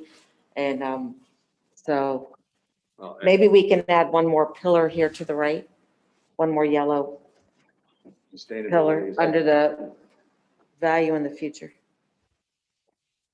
Is that doable? Yeah, and Combining, what was the words that they used in that thriving communities? Yep, maybe I wrote that. There was a phrase that Harry said, maybe you can look at it, that would, you could put in there that I thought was good. He said aligning and building in equity to equity, resiliency, and sustainability to underserved populations. And community, use the word community. yeah, taking cars off the road. Take his words, yeah. Reducing the carbon footprint. Carbon neutrality is what everyone is going to want to see in the next few years. So I think transportation can't ignore it. It has to include that. Especially with the federal dollars. And once we get this updated, it needs to come back to the full board. Again, so. Now, just a reminder, this is, the progress report is a state mandated document that we have to submit by September 1st to FDOT each year. The Florida Administrative Code requires that the board adopt the TDP, which you do every 5 years. The Administrative Code is silent on the progress report. Now, the board can take whatever action it wants on the progress report if you want us to come back, but we do have to submit it to FDOT by September 1st. I think we'd like you to add some of the commissioner's thoughts on important topics for funding in our funding category with the report we send in September. Hopefully we'll have the quorum to vote on that in September. And yeah, and have a quorum to vote on it. So. Speaking of the quorum, don't we have members that need to be appointed that have yet to be appointed? That would certainly help. Those two. I mean, it doesn't tell you much about the support for the agency if we can't get our appointments done, for God's sake. That has been mentioned to the governor's office. And, you know. Well, that's not unique to TBARTA though. No, we have it's the same slowing a trigger problem. around the state. We have the same problem on the Regional Planning Council. Took us a long time to get the SwiftMud board appointed. I mean. All right, any new or old business to come before the board? None being heard, I'll accept the motion to adjourn. So motion to adjourn. Thank you, Mr. Chair.